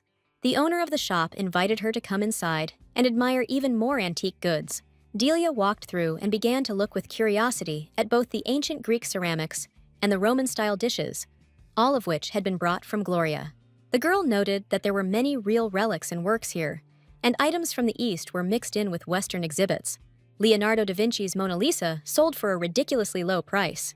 Delia told the shop owner that it was not a good idea to store the paintings like that, as the sun's rays would make them fade. The owner replied that these works were not so valuable that they needed to be kept too carefully, since they were written by unknown authors. After these words, the girl was overcome with moral shock, and she pointed to the portrait of Mona Lisa. Delia drew the shop owner's attention to the girl's face in the portrait, and the fact that it was impossible to tell whether she was smiling or not. The girl claimed that this was a very delicate job, and technically it was impossible to confess to her at all. Delia was surprised that such works of art did not have high value in this country, which earned her the respect of the shop owner. The man confirmed that he only has very high-end items here, but most of the authors are anonymous. Aristocrats today prefer famous authors, and therefore do not collect such paintings. The owner added that such paintings and sculptures have no value for investment. Delia decided that the aristocrats of this world were fools and hurried out of the shop. While pondering the fate of this and the previous worlds, Delia almost came face to face with Duke Sullivan. The girl heard how the shop owner spoke to his lordship in an unusually kind and even obsequious manner. The man wondered what brought his lordship to his modest shop. Sullivan replied that he wanted to ask the shop owner about one thing. Delia hid so as not to be noticed, but at the same time listened carefully to the men's conversation. The Duke handed the shop owner a wooden pendant and asked him if he had ever seen anything like it. The shop owner shrugged his shoulders in bewilderment. He had never seen such a mysterious thing. Delia looked closely at the Duke's hand. Sullivan held in his hand the very pendant that the girl needed so badly. The Duke asked the shop owner if he had ever seen a pattern like the one on this pendant.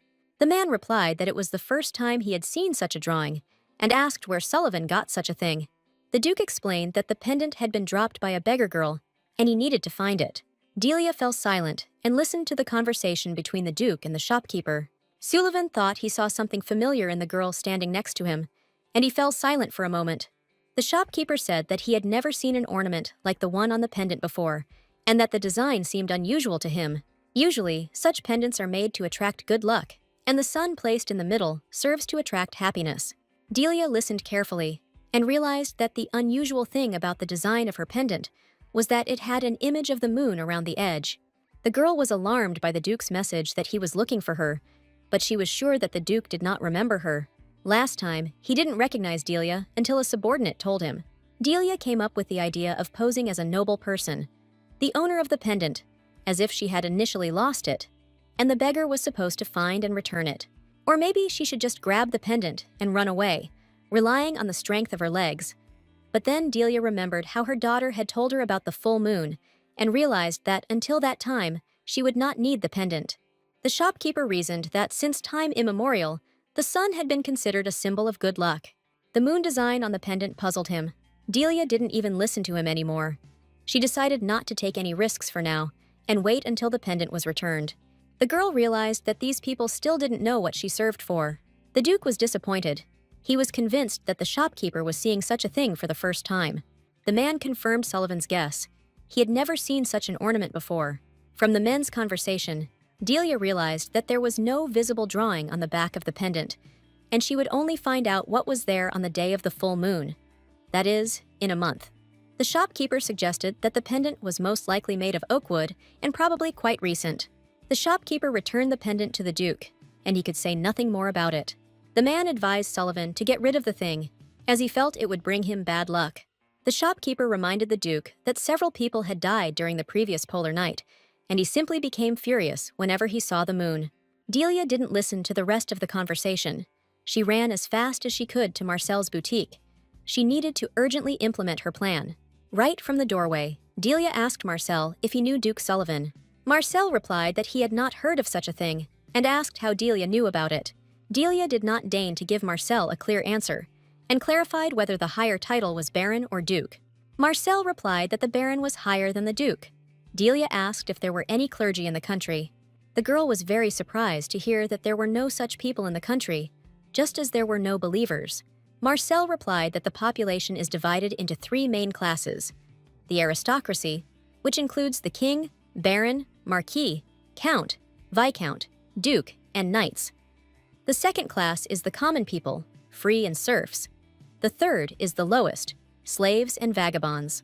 Delia asked Marcel what status he belonged to, and he replied that he was higher than the Duke and belonged to the aristocracy.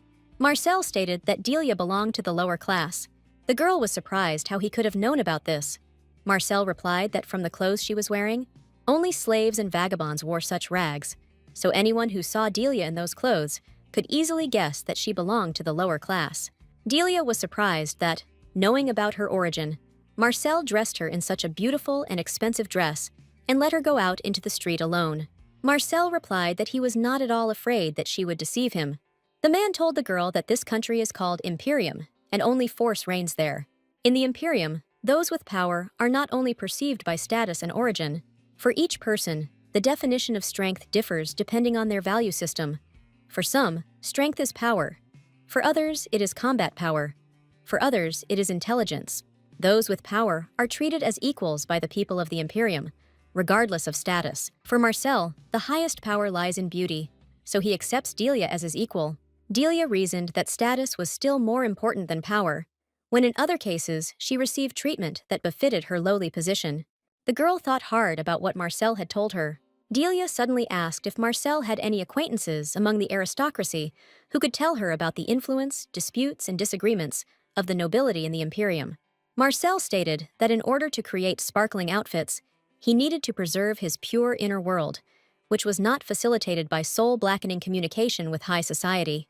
Delia asked if every inhabitant of the empire could afford to buy a dress from Marcel.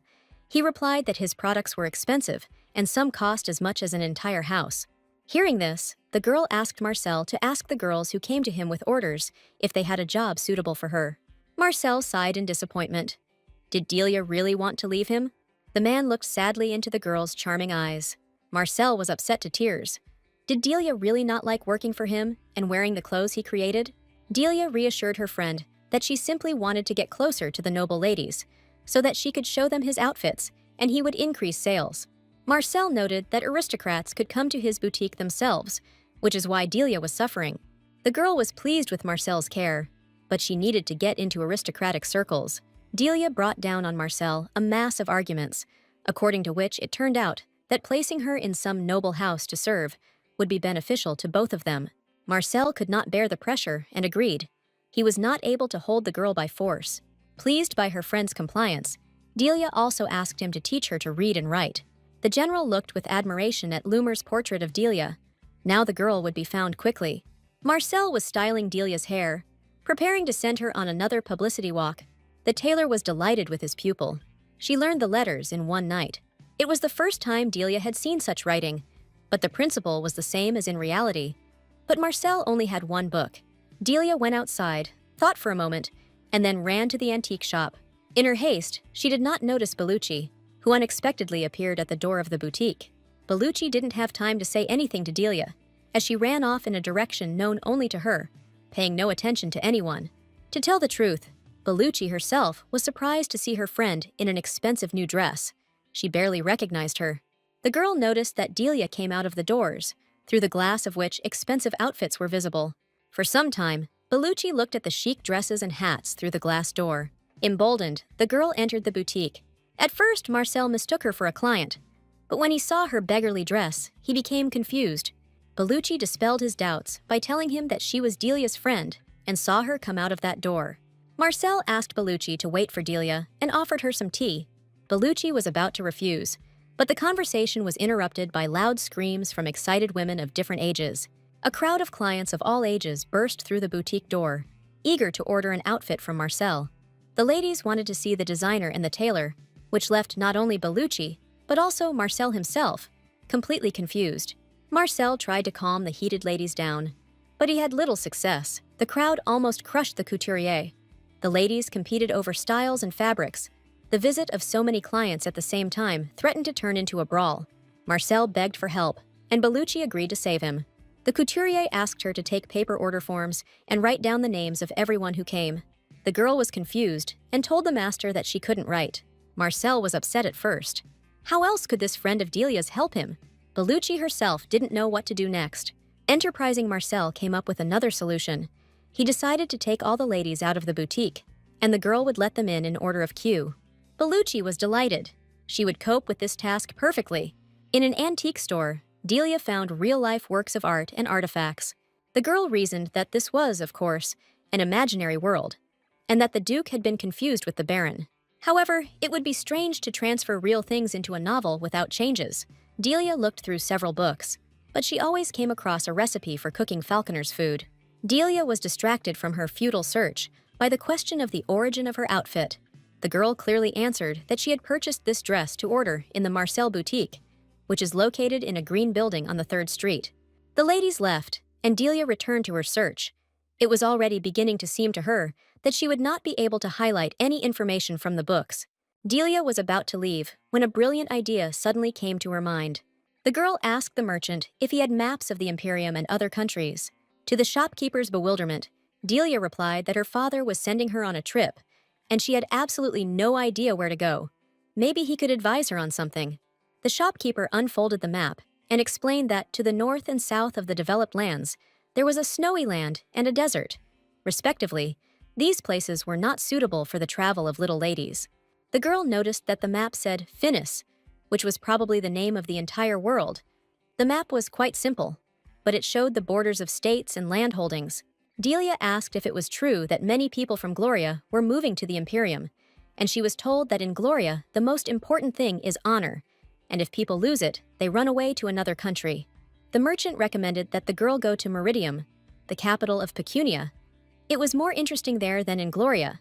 Delia realized that from Latin pecunia is translated as wealth, and meritum is benefit.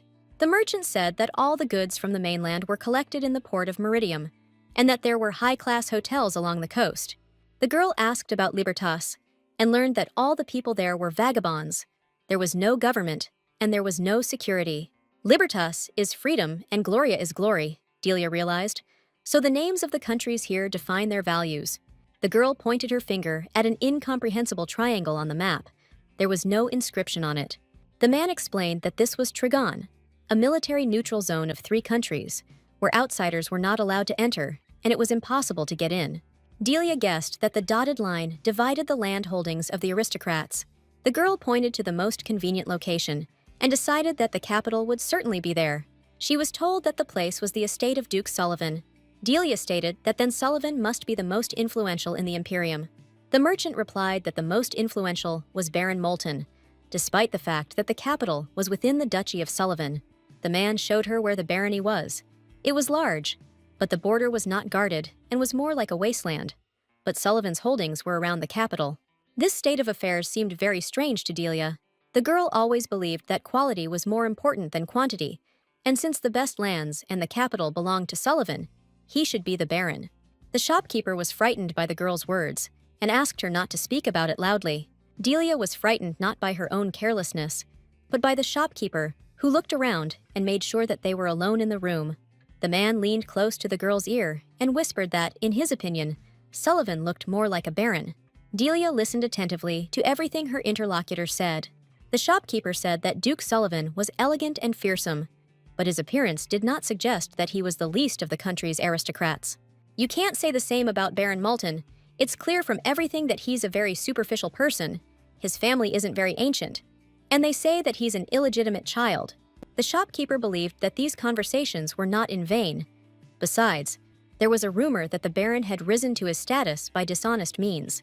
Delia was puzzled by the opinion that Moulton was not fit to be a baron, and this was the opinion of many in the country.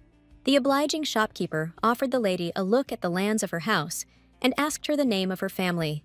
The girl pretended that she had stayed too long and that curfew was approaching. She thanked the kind clerk and hurried away. On the way back, Delia talked about the strangeness of this country. The youngest aristocrat grabbed the best lands for himself, and Gloria is a very strange place.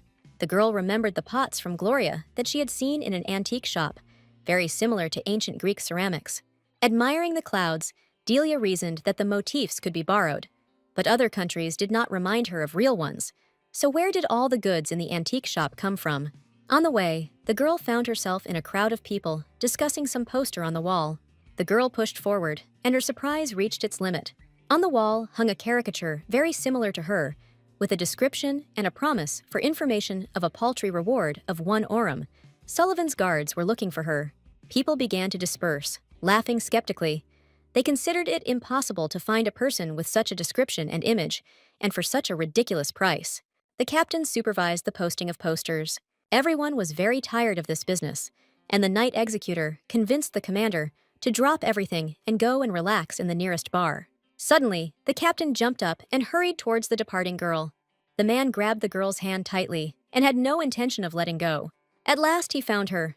Such an experienced man could not be deceived by rich clothes. Delia was confused. It was useless to resist. Something would happen now. The captain held Delia tightly by the elbow. There was no chance of breaking free or running away. The knight called the girl a little yellow chicken and said that his grace was waiting for her. But where did the commoner get such a chic dress? The captain was puzzled. Delia remembered what Marcel had said about how, in the Imperium, power depended on importance. Since he was a knight of the Sullivan Duchy, he was loyal to his master, and the only thing that could scare him was pressure and impudence. The captain called the other knights to him and reported that he had caught the missing person. Without turning around, Delia angrily declared that the captain was an impudent scoundrel. The confident tone made the captain stop and let go of the girl. Inspired by her success, Delia increased her pressure, turned around, and screamed at the knight, accusing him of calling her a commoner. The captain was sure he was right, but Delia insisted. She asked what family of knights he belonged to. Confused, the man replied that he served Duke Sullivan. Delia was outraged that even such respected houses dared to engage in lawlessness now. Had the prestige of her Zekis Hecalius family really fallen so low? The name of such a family was naturally unfamiliar to the knights, which made the guys even more confused. The confusion of the boys gave Delia strength, and she angrily declared how dare he, a pathetic knight, be rude to her, a high-born aristocrat. The captain mumbled that he had never heard of her family before. Delia said that, as if he hadn't insulted the young lady, he now dared to claim that he had never heard the name of her family. Since the captain is a knight of the Sullivan Duchy, Delia said that she would tell her father to send people there immediately. The knights were seriously frightened, fell to their knees before Delia, and began to ask forgiveness for their rudeness. Delia firmly forbade the knights to raise their heads in her presence. The captain bowed even lower and apologized profusely. Delia said she had heard of the Sullivans as a decent people who cared about their residents. However, the level of behavior of Duke Sullivan's knights suggests that this information is false. Those who serve the master, Delia said, must act in such a way as not to disgrace his honor. By attacking a defenseless child of high rank, Duke Sullivan's knights have dishonored their master. Moreover, Delia said, they had insulted her family and her parents and her roots, an insult they could only wash away with blood, and she wanted to cut off their heads. Pretending to be softened by the knight's submission, Delia magnanimously declared that she would forgive them this time. The boys were glad that there would be no punishment for their mistake. However, Delia made a condition that the knights show due respect to her family here and now. The knights were ready to fulfill any of her demands. Delia demanded that they remain in this position, for the sake of her family and the Sullivan family, whom they had dishonored.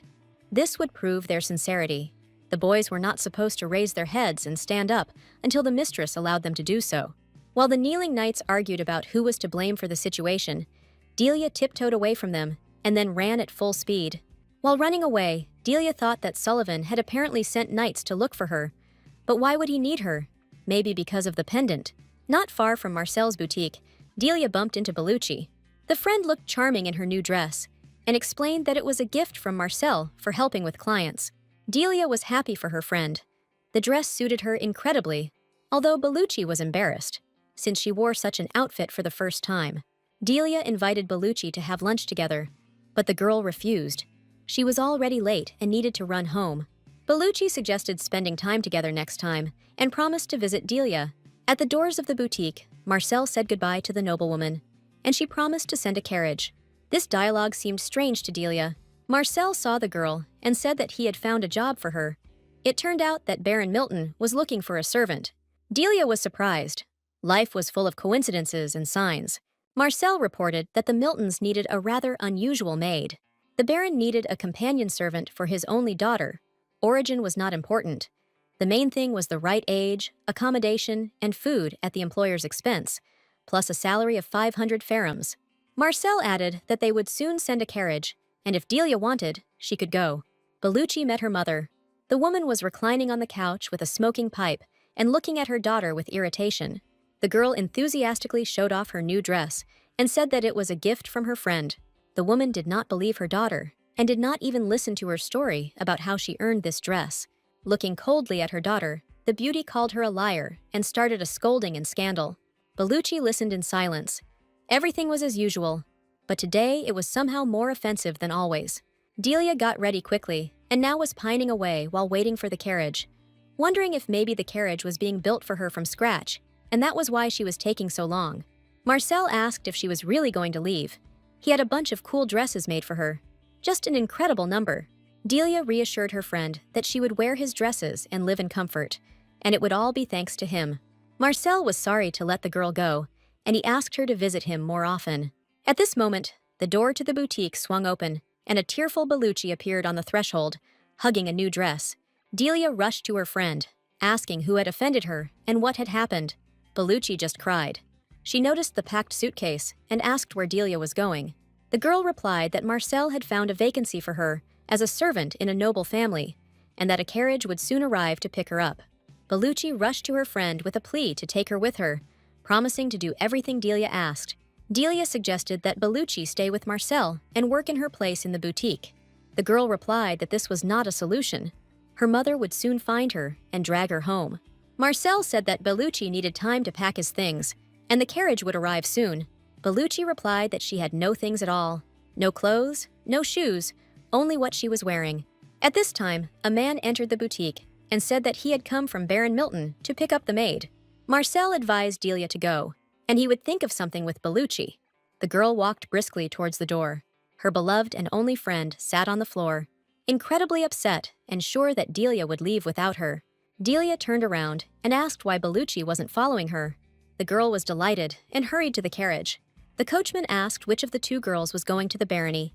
Delia replied that they were going together. The coachman was indignant.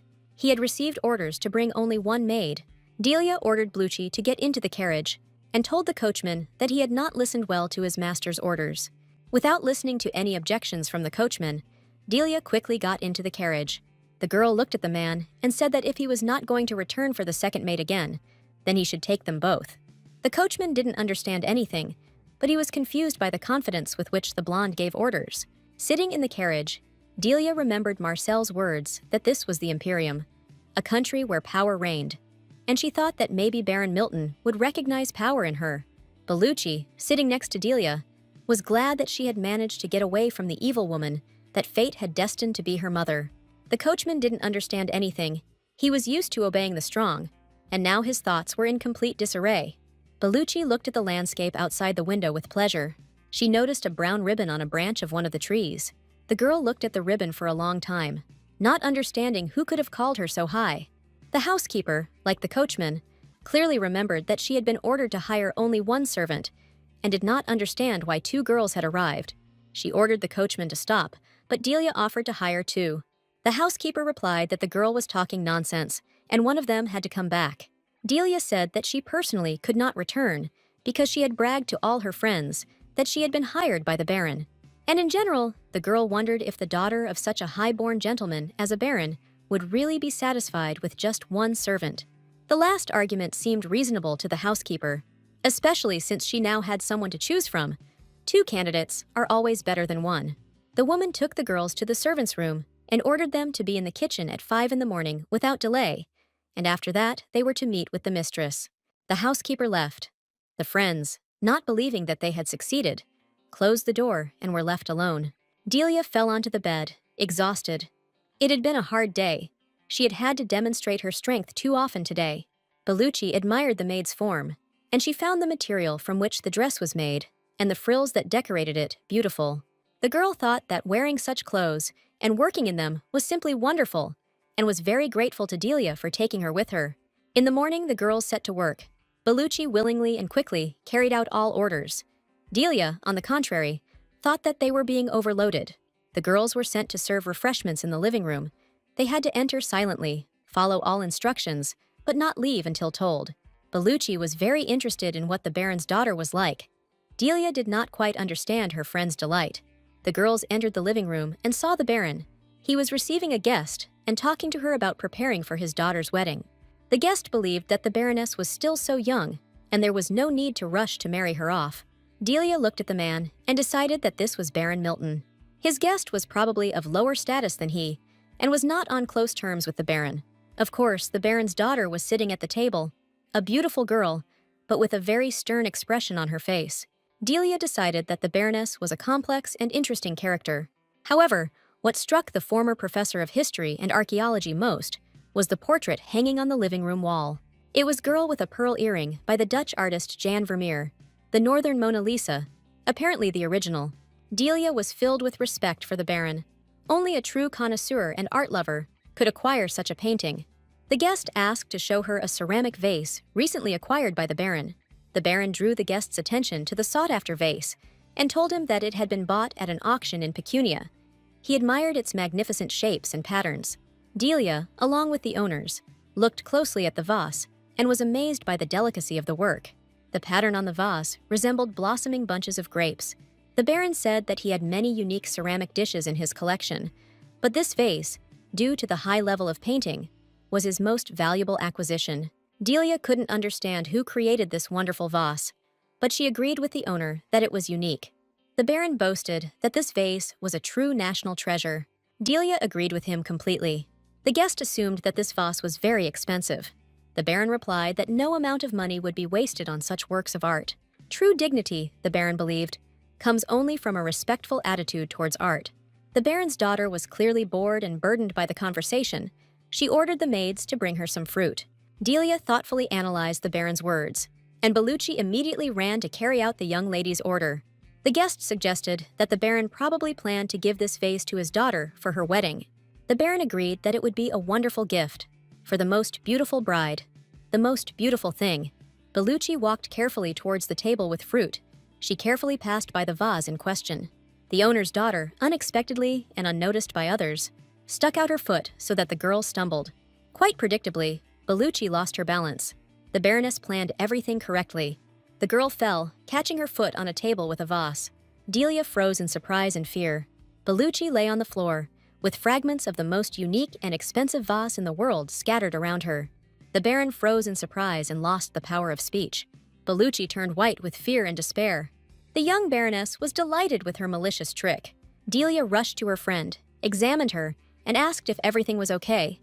Bellucci was safe, but now she was afraid of the consequences. The young Baroness screamed at the girl, called her scum, and said that she couldn't even apologize.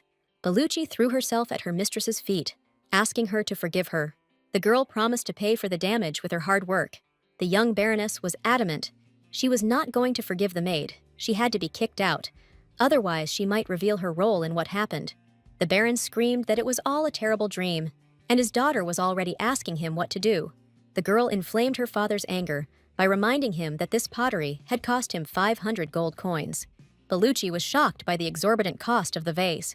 Delia, hearing such a sum, looked closely at the fragments. The Baron declared that even if she worked until the end of her days, the maid would never pay such a sum, and despite this, she continued to chatter. Bellucci cried and promised to work for the Baron until she died. The only thing she asked was not to be kicked out. Delia was attracted by a golden glint on the floor. It was a fork. The girl raised the cutlery above her head and examined it. She brought it down with force and anger on one of the fragments of the ill-fated vase. The consequences made her think and take a closer look at the vase fragments. The Baron, incredibly upset, called the butler and wanted to order him to throw the culprit of the incident out. Delia stopped him with a loud shout. The girl asked how much he paid for it, and in fact he bought this ceramic. "Didn't she hear?" the Baron replied. 500 gold, not counting the cost of transportation and the broker. Delia said that the pottery looked good from a distance, but up close, it didn't seem expensive at all. The Baron hardly listened to the strange girl. "Your vase," said Delia, "is a worthless trinket." The Baron did not expect such a statement. Delia continued to explain that the value of this pottery lies in its high quality, elegant shape, and designs. But the piece is broken, and it is impossible to verify the shape parameters. The girl suggested looking at the bottom of the vase to find out its age. Judging by the appearance of the bottom, this is a fairly old piece, but not ancient. Delia suggested looking at two different pieces of the vase. The glaze on them was of different thicknesses. One of the fragments was covered with a thicker layer of glaze. This, in Delia's opinion, was bad, and meant that the master who made this piece deviated from the technology and distributed the glaze unevenly. The Baron and his guest listened attentively as Delia said that no matter how old the piece was, its color should not have changed. This same pottery had a faded shine and a dull color. Everyone agreed. The Baron looked at his acquisition with new eyes. Delia explained that even though the ceramics were old, that didn't mean they were of good quality. The young Baroness sensed something was wrong and declared that Delia was simply shielding her friend. Delia said that it would be too big a lie, and she would not be able to save her friend that way. The girl handed the Baron the shard and asked him to look closely at the patterns and say what color they were. The Baron replied that he had always thought the patterns were black, but if you looked closely, they were blue. The guest noted that if it was white porcelain with bluish pigments, then it was not a cheap thing. Porcelain made from cobalt with bluish pigments is the highest class and costs even more. Delia replied that if you handle ordinary materials correctly, you can create things that at first glance are even more valuable than those made from rare materials. If there is something wrong with the white porcelain, the pattern may be distorted when it is coated. If you try to save the drawing, the color will be unsaturated. The temperature at which porcelain is baked and the temperature at which it is colored with wire pigment are different.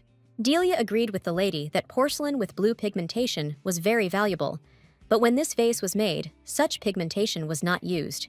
The original pieces are covered with a grape pattern painted with wire pigment and have an elegant shape, which is why they are valued. The Baron clarified. The girl said that this is the same antique item. Then its value is appropriate. Delia did not dispute the fact that the value of white porcelain was great, but a broken vase was an exception. Delia suggested that the Baron check her statement himself. The girl recommended dipping this piece in boiling water, which guarantees that the pattern on the shard will be erased. What we have in front of us is simply a fake, Delia concluded. A similar design was simply applied to an old vase. The Baron asked the strange servant whether she really thought that this ceramic was fake. Delia reiterated her opinion. The Baroness ordered that boiling water be brought immediately, but the Baron stopped his daughter. He looked angrily at Delia and asked who she was and why he hadn't seen her before. The girl replied that she had only been hired yesterday. The Baron asked what Delia's status was. The girl replied that she was not an aristocrat. The man swung and hit Delia so hard that she fell to the floor. Bellucci's eyes widened in fear for her dear friend. The guest looked disapprovingly at the Baron, but remained silent. The Baron shouted that the rabble had completely lost all fear. The scoundrel dares to insult his sharp eye. The Baron was indignant. Delia replied that how then could a baron with such a prominent eye have acquired such real trash? The guest stopped the Baron's anger with a light gesture of her elegant hand. The woman said that a high-born baron should not get involved with such scum. This vase is now just a worthless piece of clay. It doesn't matter anymore whether it was real or not. Delia looked at the lady carefully. She was not as simple as she seemed. The guest took one of the fragments of the vase and said that perhaps one of her friends could establish the authenticity of the item. And what could such a little girl know? She heard something somewhere by accident, but made it up a bit, and that's how she got out of it. The woman considered 500 gold pieces to be a considerable sum of money, even for a rich man like Baron Milton. The Baron looked at his guest and coughed, not understanding whether she really thought he was rich or was being ironic. The guest reminded that the Baron wanted to give her something, which was the reason for the invitation. The Baron and the guest retired to another room, but before leaving, the Baron ordered the yellow-haired girl to be thrown out. Delia realized that for Baron Milton, even a moment's disregard for status was much more important than learning the truth. Looking at the back of the retreating Baron, Delia was glad that everything turned out exactly this way. Delia headed for the door and called Bellucci with her, holding out her hand. Delia's friend turned away from her, and she made a different decision. Bellucci said she would stay in the Baron's house. Delia was taken aback. She was surprised by her decision. The girl tried to convince her friend, trying to draw attention to the owner's behavior. Bellucci explained that for working here, she would be given food and clothes, and would not be beaten for not earning money. The butler hurried Delia, forcing her to get ready and leave the house as quickly as possible.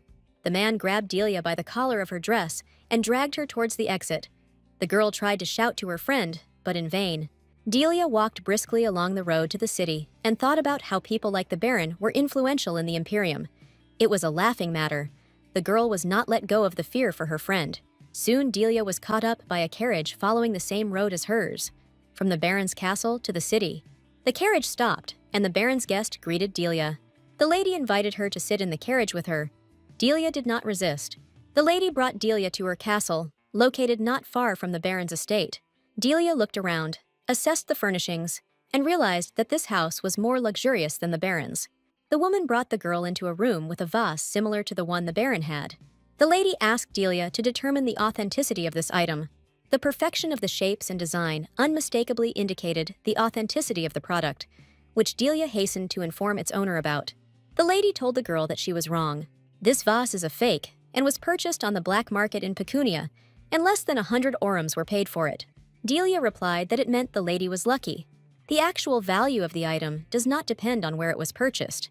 The passage of time, changes in fashion, they will always be valued because they are made with quality. The intrinsic value of an object does not diminish with time, and Delia was a person who believed in such value. Delia's mind believed that even if space and time were reversed, valuable things would still remain valuable. Delia began to list the signs of authenticity of the vase. The glaze was applied perfectly. The design was also excellent. The protruding neck gave it a natural shape. Delia claimed that the vase was real, and she had already proven it. The lady was surprised and replied that she had always considered this thing a fake. But here too, Delia refuted her. The girl replied that the lady was making fun of her, and the Baron knew that his vase was fake, since he had placed it in the middle of the living room, in the passage, next to the chairs.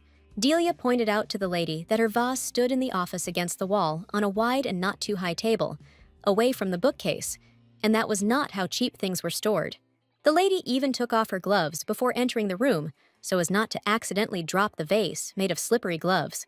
In addition, there are thick curtains in the room so that direct sunlight does not spoil the color of the vase. The lady listened attentively to Delia and did not dispute anything. The girl repeated once again that fake ceramics are not taken care of in the same way. The lady laughed and said that the girl was absolutely right. This vase was real and was a family heirloom. Delia was glad to be completely right. The lady was surprised that a girl with such a deep level of knowledge was selling flowers.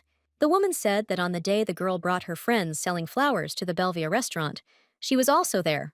The lady the girl pointed to was known for her frivolity and talkativeness. If she had made such a donation, she would have told everyone about it herself. Thus, in order to avoid suspicion, the girl hid the source of her money, and at the same time increased the lady's rating. Then the lady thought that this golden-haired girl was a very unusual girl. Delia guessed that this was why the lady had helped her at the Baron's residence. The lady confirmed her guess. Delia was about to say goodbye to the lady and leave, but she stopped her. She asked the girl's name, and she replied, Delia. The lady said that Deli had a high intellect, and therefore she, Marie Chelsea, recognized her strength. Marie honestly admitted that she needed Delia's help. The girl was very surprised that they were speaking to her in a respectful manner, and that they even knelt before her. Marie calmly responded that it was just a sign of respect. When an aristocrat of the empire acknowledges the strength of an opponent, you must kneel down and kiss the back of his hand. Delia, not being stupid, suspected something was wrong, since Marcel had never done such a thing. The noble lady wanted to continue her triad, but it was interrupted by the girl. Delia interrupted the noble lady's monologue. She had a very important question. Delia became curious about what all the books in the lady's office were about. All the books in this office are in the recipe for Calbi ribs. She became well acquainted with the collection. Absolutely all the books were about the recipe for ribs. It turns out that Marie loves them so much that she doesn't read anything else. A slight smile touched the woman's lips. The girl, as always, was right. Marie reported that the books were indeed identical, both in appearance and in content. One book would be enough, but they contain memories. Now these books are absolutely of no interest to her. Duke Sullivan spoke of the memories contained in these books in exactly the same way as the girl. Delia was surprised that the woman knew the Duke. In fact, there is not a single person among the aristocrats of the Imperium who does not know Duke Sullivan. Delia once again remembered that Marcel knew the Duke. Was he really not an aristocrat? Marie suggested that the girl continue their conversation. There will soon be a banquet in honor of Baron Milton's birthday. The Baron has terrible taste, but he is even more vain. He likes to collect items that others do not have. On the day of the annual banquet, the invited guests must show the gift they have prepared to the defense and the appraiser. If Milton likes it, Tons will gladly accept the gift. Otherwise, something terrible will happen. Delia understood exactly what the Duchess was asking for. She needs Delia to choose a gift for the Baron's birthday. If she gives a good gift, her position will be strengthened. Delia agreed without any problem, which made the lady very happy. However, the girl set one condition. The girl and the Duchess arrived at an old antique shop. Marie used to visit this place often. The local security guard is acquainted with the Duchess, and Delia was introduced by her friend. Recently, the Duchess purchased a painting here, which made the owner very happy. The woman is still delighted with her purchase. While she was talking to the owner, Delia made her choice. The girl pointed to an unremarkable chest and demanded to know its price. The old chest was worth 800 iron coins, but on a special occasion, he would sell it for 500. Pretty dressed. She said that they were buying it and asked to get into the carriage with him. The owner happily began loading, and the majestic lady paid. The man happily carried the goods, which he considered to be unsaleable, into the Duchess's carriage. The girl asked where this thing was from, to which she received an uncertain answer that the chest was found in the desert. Upon returning to the estate, Delia began to lay out her conditions. The Duchess must take her with her to the banquet. The second condition will be that if the Baron does not like the gift, Marie will fulfill her request. And most importantly, a noble lady should not object or choose another gift. If all three of these conditions are met, Delia will decide everything. The Duchess had no questions about the first two, but she did not understand why she could not express her opinion about the third. The girl does not ignore the Duchess's opinion. She simply suggests following her vision so that everything will be fine. Although Marie trusts Delia, she cannot understand at all why she chose this particular thing. The Duchess doesn't understand what the little commoner is thinking about. At night, in the estate where Bellucci works, everyone was getting ready for bed. The girl was heading to her room after a hard day. However, she heard some whispers and strange sounds, and listened. The sounds came from the young lady's chambers, and the girl thought that something was wrong. She pressed her ear to the door and heard groans. The frightened maid burst into the room, throwing the doors wide open. It turned out that nothing terrible was happening. The young lady was simply on a date with an unknown young man. Bellucci immediately awkwardly covered her face. She had been very wrong in her judgment. For a moment she was speechless, staring at the couple. The girl was scared, but her partner apparently didn't care. The guy calmly looked at the maid and asked his beloved about the maid. The guy started flirting with the maid, which stunned his girlfriend. Bellucci still stood there without words or emotions. The guy moved away from the young lady, deciding to leave. Lady Eliza was outraged by this. Adam, her boyfriend, had just arrived and was already leaving. To her panicked question about when he would come again, he answered a little rudely, "Everything will depend on the lady herself. He will not appear without her permission." But tomorrow, he hoped to see her in blue. It was a signal for Adam to come prepared too. Bellucci began to apologize. She thought that the lady needed help, but Elisa demanded that she leave. At first, the maid did not understand what the mistress meant and why she was so angry. During the day, Delia showed up at Marcel's. The tailor didn't expect to see her. With some malice, the girl reported that she had been fired. However, she returned alone, although she had entered the job together with Bellucci. Bellucci said that she would remain as a maid, but the golden-haired one still worried about her friend. Marcel is just going to see this duke, so he wouldn't mind taking the girl with him. In fact, after the scandal, the former maid had better not show up there. Marcel agreed to check on Bellucci and tell the news to the girl. Delia turned to Marcel. She decided to ask him directly about her guesses. Marcel is not an aristocrat, no matter how much he would like to pretend to be one. The guy turned to the girl, looking at her in shock. It turns out he lied to Delia. He is not an aristocrat at all. When the young man was about to object, they were interrupted by an ambassador from Baron Milton. One of the Baron's servants reminded him that Marcel, as a tailor, must appear immediately at court. Delia demanded that he explain everything to her first, but the young man interrupted her. Whatever Marcel says, he never lies. He asks her not to doubt it. The girl frowned. She didn't quite trust Marcel in this regard, but the calm expression on the young man's face reassured her, and Marcel promised to return. All of his things were already packed, so he set off on his journey without any problems. The golden-haired girl followed her friend's gaze, remaining in place. Bellucci continued to serve the young lady Elisa. After an unsuccessful date, the girl was very angry. Eliza asked to bring perfume, and Bellucci brought oil. The maid is completely clueless. She doesn't know anything, why she was hired at all. Bellucci was upset and listened to all the unpleasant words of the lady. Finally, a middle-aged woman approached the girl and joyfully greeted the young lady. Lady Eliza was so busy with her new clothes that she didn't even hear her mother arrive. All the anger immediately evaporated from the girl. She happily ran to meet her mother. The girl immediately pounced on her mother, affectionately begging her for gifts. Today, there will be a fitting of a dress for the banquet in honor of the Baron's birthday. While the woman was talking, she saw a new maid, and I addressed Bellucci directly, although her daughter was upset that the maid had attracted her mother's attention. Bellucci immediately began to greet the lady and bow to her. The Baroness found Bellucci to be a rather sweet and pleasant girl, which did not please Eliza at all. The little lady said that this sweet, in quotes, maid, had recently destroyed expensive ceramics. Bellucci became worried. The Baroness would most likely fire her from her job. But the Baroness thought something completely different. For the Baron's family, 500 gold coins was such a large sum. A middle-aged woman approached a young maid, not at all concerned about propriety. The maid introduced herself exactly as the Baroness had asked her to. The woman extended her hand to Bellucci. Just like when you did, Bella? The girl closed her eyes. Her mother usually beat her after that. But the good-natured woman surprised her very much. Her gentle hands simply lay on her shoulders. The woman asked not to be offended by her daughter. Despite the fact that Eliza seems strong, she suffers from loneliness. The woman asked the maid to take care of the young mistress, arrived in Marseille just in time, and invited the young gentleman to a fitting. Bellucci was immensely happy to see a familiar person. Marcel waved good-naturedly at her and got down to work. As soon as Eliza tried on her new dress, she beamed with happiness. The Baroness compared her daughter to a spring fairy, and the young lady will become the main heroine of the banquet. While the girl and her mother were discussing the banquet, Marcel began to question Bellucci about her life. However, he noticed that the girl was not in the mood for a direct conversation. Bellucci looked into the distance, very worried about what had happened yesterday evening and this afternoon. When the tailor was already getting into the carriage, Bellucci ran up to him, asking him to wait a little. The maid handed over a small suitcase. These are the things that Delia had forgotten. Marcelli was worried.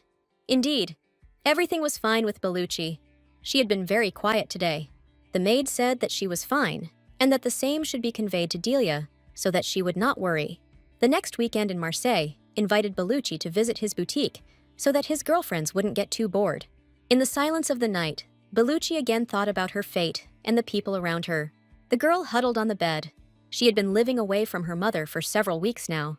The reason there would be gold a day is because she thought it would make her a better liar. The girl sank deeper and deeper into her memories of her mother's cruel treatment. The next day, Bella did not return until the morning and did not speak to her daughter. Because Bellucci tasted delicious food without her, it seemed unfair to the woman. Why does the Baroness treat her daughter so tenderly? Why can't Bella treat her daughter the same way? The girl leaned over her knees. She buried her face in them, trying to hide from the outside world. The girl started crying. This world is too unfair to her. She just wants her mother's love, delicious food, and beautiful clothes. An unfamiliar voice interrupted her crying. Someone asked her about the reason for her tears. It turns out that the fair-haired thief has broken into the Boren estate. The girl looked at the stranger in shock. He had nothing to steal from her. The good-natured thief tried to calm the upset Bellucci. He succeeded because the girl was very surprised by the company. The fair-haired stranger sat on the windowsill and looked closely at the girl.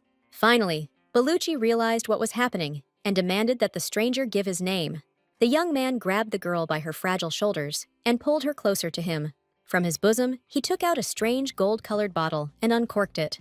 He didn't want Bellucci to bother him, so he gave her a strange concoction from a bottle to drink. As soon as a few drops touched the girl's lips, her eyes began to close. Gradually, consciousness left the tiny, sleepy head. The stranger looked at the sleeping girl with some tenderness. The baby was completely relaxed, no longer noticing anything around her. The young man adjusted the blanket on the girl's bed, so that you wouldn't freeze tonight. He was going to leave through the window again, but there were no doors in the house. And Bellucci continued to sleep peacefully, no longer worrying about anything. So the girl slept peacefully all night, under the influence of the potion. In the morning, she was awakened by the scream of another maid. The sudden awakening frightened Bellucci a little. The maid reported that something big had happened, and it was clear from the girl's face that she was panicking. Someone broke into the estate at night and stole the jewelry. But that's not the main problem now. Baroon was angry that someone stole his things and ran away. Most likely, this is the work of the Silver Wolf. And who this Bellucci is does not know. But the maid told her everything. The Silver Wolf is a very famous thief. He always breaks into the same place 3 times. All the aristocrats of the Imperium fear him. The first time he steals the most expensive thing in the house. The second time, something mentally important comes under attack. And the third time, he steals not only an important and expensive thing, but also the main family heirloom. But there are no more thefts.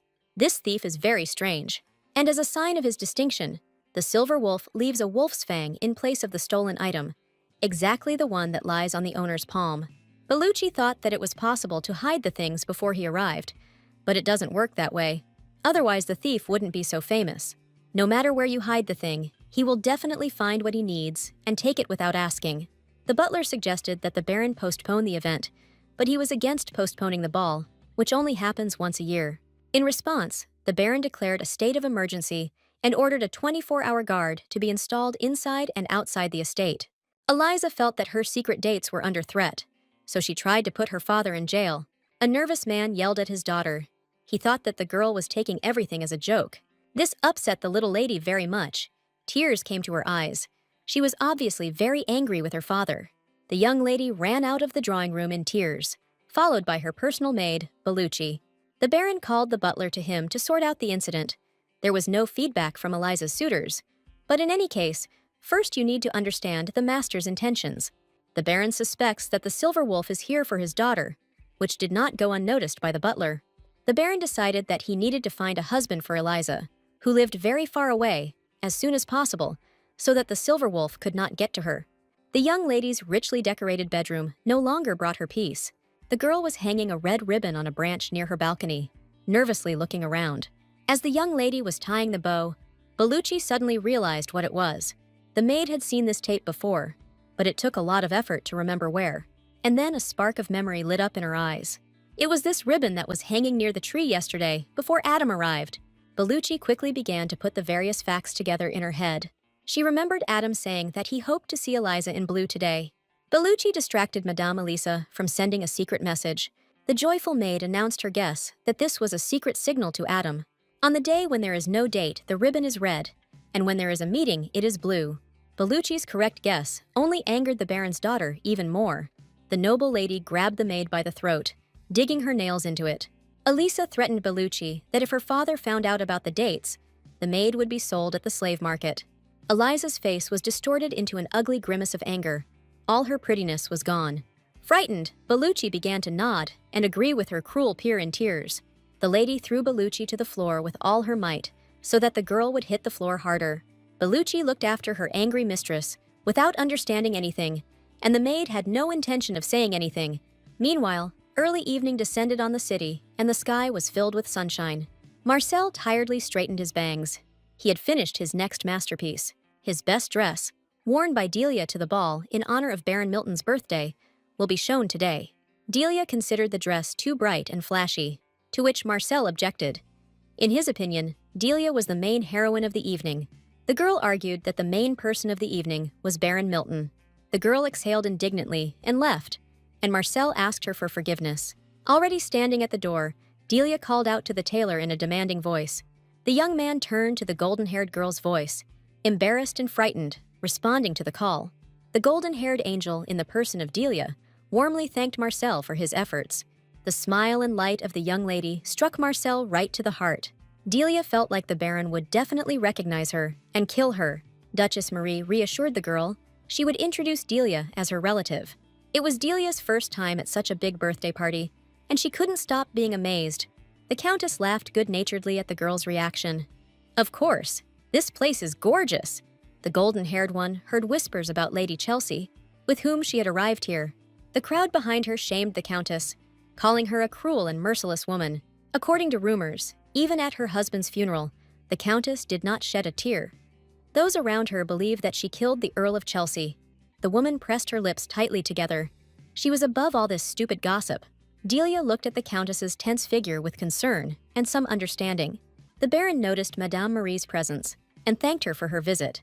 Noting Delia's familiar face, the Countess introduced Delia as her niece and asked her to greet the Baron politely. Neither the Baron nor the appraiser attached much importance to Delia, as the Countess had warned. Milton was even glad that his good friend had a niece the same age as Eliza. The Countess responded happily to this proposal, but Delia doubted whether it was a good thing that she was not recognized. The golden-haired girl's gaze caught on the creepy-looking frame, and the girl immediately remembered Marie's words about the importance of the gift. Why was there a torture instrument right at the entrance to the estate? The answer was simple: for the entertainment of the guests. Delia thought this was cruel, and she made sure to tell Baron Milton. The cruel man did not understand the girl's fears. He thinks that it is normal to use this frame, especially in response to those guests who brought worthless gifts. In any case, no one would die at first, so the Baron demanded to see the gift that the Countess of Chelsea had prepared. With a predatory smile, the Baron waited for the moment when he would be presented with the long-awaited gift. The Countess and Delia tensed under the man's frightening and crazy gaze. Hiding her fear, the Countess dispelled Baron Milton's doubts. She was confident that her gift would be worthy of his collection. The Baron's greedy eyes followed every movement of the gendarme who carried out the chest. The woman opened the lid of the chest, presenting the gift itself to the Baron's attention. The eyes of the Baron and the appraiser reflected disappointment and anger. Delia waited for the appraiser's final verdict, looking straight into his gopher eyes. The Baron stared blankly at the contents of the chest. He didn't understand what the hell the Countess had brought him. Inside the chest, there is a bust of the pharaoh, softly shimmering with gold.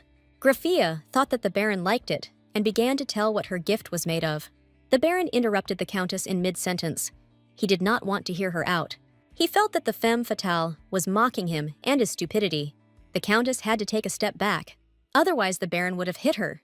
The Baron let out an angry cry. It's just some illiquid goods from an antique shop, which has been lying there for many, many years, and is not sold even for a pittance, because only Lady Chelsea goes to this shop. The Baron believed that the Countess was trying to deceive him when she said that the bust was cast from pure gold. At this point, Delia stepped in, calling Baron Milton's opinion hasty and unfounded. The golden-haired girl demanded that the appraiser look at the gift and only then draw conclusions. The appraiser doesn't just stand behind the Baron. Let him do his job. The appraiser was skeptical about the claim that the bust was made of gold, but agreed to verify it. Delia never doubted her knowledge and conclusions for a second, so she just waited for these snobs to understand. The appraiser asked the butler to bring a glass bottle containing a cloudy liquid from his bag. The Baron resisted the appraiser's actions, but was put down by the appearance of the butler. There is a very simple way to check whether there is gold in front of them or not. The appraiser began to pour liquid on the bust. The professional's attentive gaze monitored the slightest changes in the condition of the gift. The bust continues to shine, no matter how much liquid the appraiser pours on it. Baron Milton asked the appraiser to explain what he was doing, and it turned out that the worker was using vinegar as a special reagent. Gold is considered the best precious metal because no matter how much it suffers, it does not lose its original shine. If the Countess and Delia had brought a fake, it would certainly have faded. But this did not happen. The vinegar did not change the color of the bust even a little bit, and did not affect the quality at all. Delia expected this, so she was absolutely calm and inert, like that very gold. The appraiser came to the final conclusion that the gift was indeed made of pure gold, which instantly changed the Baron's mood. In terms of money, the gift cost about 1,000 gold coins. This surprised the Baron very much. At first, he did not even believe the generosity of the Countess. But Marie continued by saying that her gift was valuable not only for its gold. The headdress is decorated with blue lapis lazuli and topaz. The collar, as a separate masterpiece, consists of rubies and obsidian. Now this can be considered a gift worthy of Baron Milton. The Baron looked at the Earl of Chelsea's wife in shock and could not find the right words. It is now his favorite gift of all that he has ever received. As he expected, the Earl of Chelsea's wife had the most attentive gaze in the entire Imperium. The Baron demanded that the guests come to the celebration as soon as possible so that they could rest. The Baron prepared a lot of delicacies and alcohol for his dear guests, so the Countess and Delia can have as much fun as their hearts desire. On the day of buying the gift, even the Countess did not believe Delia. The bust was covered in dust and had been standing in the shop for as long as Marie could remember. Marie reminded once again that if you give a bad gift, you can suffer greatly. Delia listened calmly to the woman's concerns, knowing exactly what to say. Delia slyly asked what the bust might be made of, and the Countess of Chelsea suggested that, judging by its weight, it was lead. Like a bolt from the blue, Delia's words that the bust was made of gold struck the Countess's thoughts. Delia revealed that the top was made of gold and lapis lazuli, and the collar parts were made of ruby and obsidian. The Countess did not believe the girl's words. If this bust had been really expensive, it would not have rotted in an antique shop for many years. Delia, with a sly grin, calmly argued with the Countess. It was just that, due to ignorance, no one noticed this value. They snatched such a treasure for only 500 iron coins. If the owner had known that the bust was gold, he would never have set such a worthless price. Delia was only glad of this. Otherwise, the material in the bust alone would have been worth several thousand gold coins. The seller received very little, because he was a fool and did not know the true price. If people knew what this value was, there would certainly be a fight for it. And those who recognize a diamond in glass in time do not have to pay the full price. All the lady has to do is clean this stop and put it in a nice box. If there is an appraiser there, a decent appraiser, he will quickly determine that this is real gold. Already at the banquet, the Countess asked Delia. There were many other gift options, which is why Delia chose this particular bust. Delia thought for a moment, but began her triad, which she had begun in the Countess's office. There are values that do not change with the times. No matter how many decades pass, they will still be worth the same. So the choice was obvious. If there is no bust, then nothing. Diamonds, emeralds, and rubies are always expensive. The value of a piece of art varies from person to person, and it is not always easy to immediately estimate the cost. And gold is valued in any era. No matter how the world changes, greedy snobs will not forget the price of gold. For the Countess, everything began to become more and more interesting and tempting. Where does such a young person get knowledge worthy of the highest minds of the country? She even notices how often she uses abstruse words. It feels like Delia herself has experienced more than one era in life. The cry distracted the Countess of Chelsea from her thoughts about Delia's fate and her affairs. The girl and the woman turned around at the scream. Delia dropped the glass filled with champagne from her hands. The scream came from the main entrance, where the Countess and Delia headed. The golden-haired girl ran to the Baron. She was very worried by the unfamiliar cry, filled with suffering. Milton smiled good-naturedly and waved at the girl. He sweetly informed her that the ladies were late for the show. Near the entrance stood the same frame, but it was already covered in blood and dirt. Delia was afraid that this device had been used to kill someone without trial or investigation. The Baron just laughed, reminding him that this thing wouldn't kill a person. It would just scratch him a little. Someone received a return gift from the Baron for bringing a terrible gift last year and this year. The Baron was already impatient to start celebrating, but Duke Sullivan still had not arrived. The Baron dismissed the news. Sullivan would be empty-handed anyway, so there was no point in waiting for him. Delia was very displeased with Baron Milton's attitude towards his own guests and people in general. The young lady asked the Baron to slow down before heading inside the estate. Delia did not disdain to ask the nobleman what had upset him so much about the gift that the man who brought it had been tortured. The man looked at the girl deceptively calmly and answered her question. The Baron heeded the girl's request and turned to her. If everyone found out that he didn't like her, it would be boring. After all, Baron Milton wants to enjoy the kicks and pain of people every year. Delia doesn't like this cruel man at all, who is ready to do anything for his ego. A familiar voice distracted Delia from her heavy thoughts. Duke Sullivan had arrived and was surprised to see Countess of Chelsea here. The Duke became interested in who the golden-haired lady was next to the Countess. She seemed vaguely familiar to him. Delia tried to pretend that she didn't know either the Duke or herself. Sullivan insisted that they had met before, and he wanted to know the truth. The girl looked away and pretended to be a rag and didn't show off. In that case, the Duke decided to introduce himself. He didn't know that the Countess of Chelsea had such a sweet niece. Delia was glad that the Duke did not recognize her, and she attributed the fact that no one knew about her existence to her dislike of communicating with people. The Duke was careful that the girl's lack of love would not prevent her from having fun this evening. Countess Marie asked the Duke of the Salon to stay a little longer. She had a couple of questions for him. Okay. The lady asked the Duke to talk to her alone. This issue needs to be resolved personally between them. The Countess started talking about a round wooden pendant that the Duke had once picked up. The Countess had heard that the Duke had once brought this pendant to the owner of an antique shop, so she became interested in the matter. And it seems that the pendant that the Duke now keeps was recently lost by her in the square. The Duke, of course, was surprised by the Countess's knowledge, but he did not resist. The Countess would like to have him back if possible. She believes in Sullivan's good nature. According to Chelsea's League, the pendant is very important to her, so she asks to give it to her. However, the Duke looked up with his red eyes and brazenly lied that he knew nothing. Delia, who had been overhearing this conversation, was outraged at what a jerk Duke Sullivan was. The Duchess was sure she had heard the Duke asking the shopkeeper about this pendant. The Duke did indeed pick up a wooden pendant, but he is not at all sure that this is the piece of jewelry the Countess is looking for.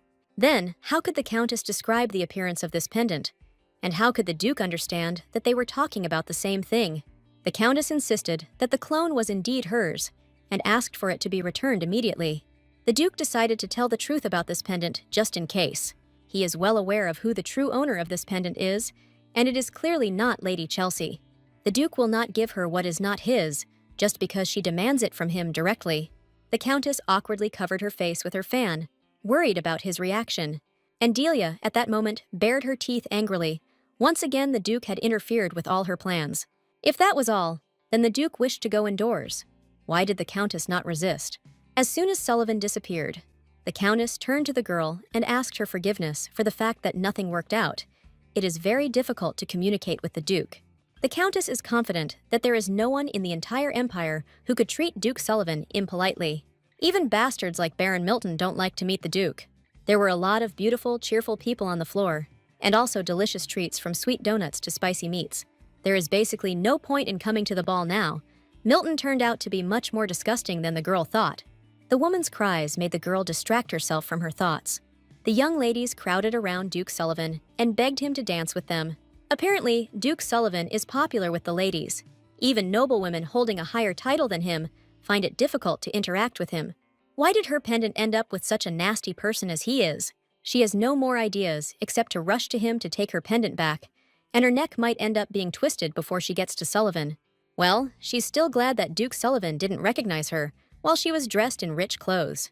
But what's interesting is, where is Bellucci, who is supposed to still be working here?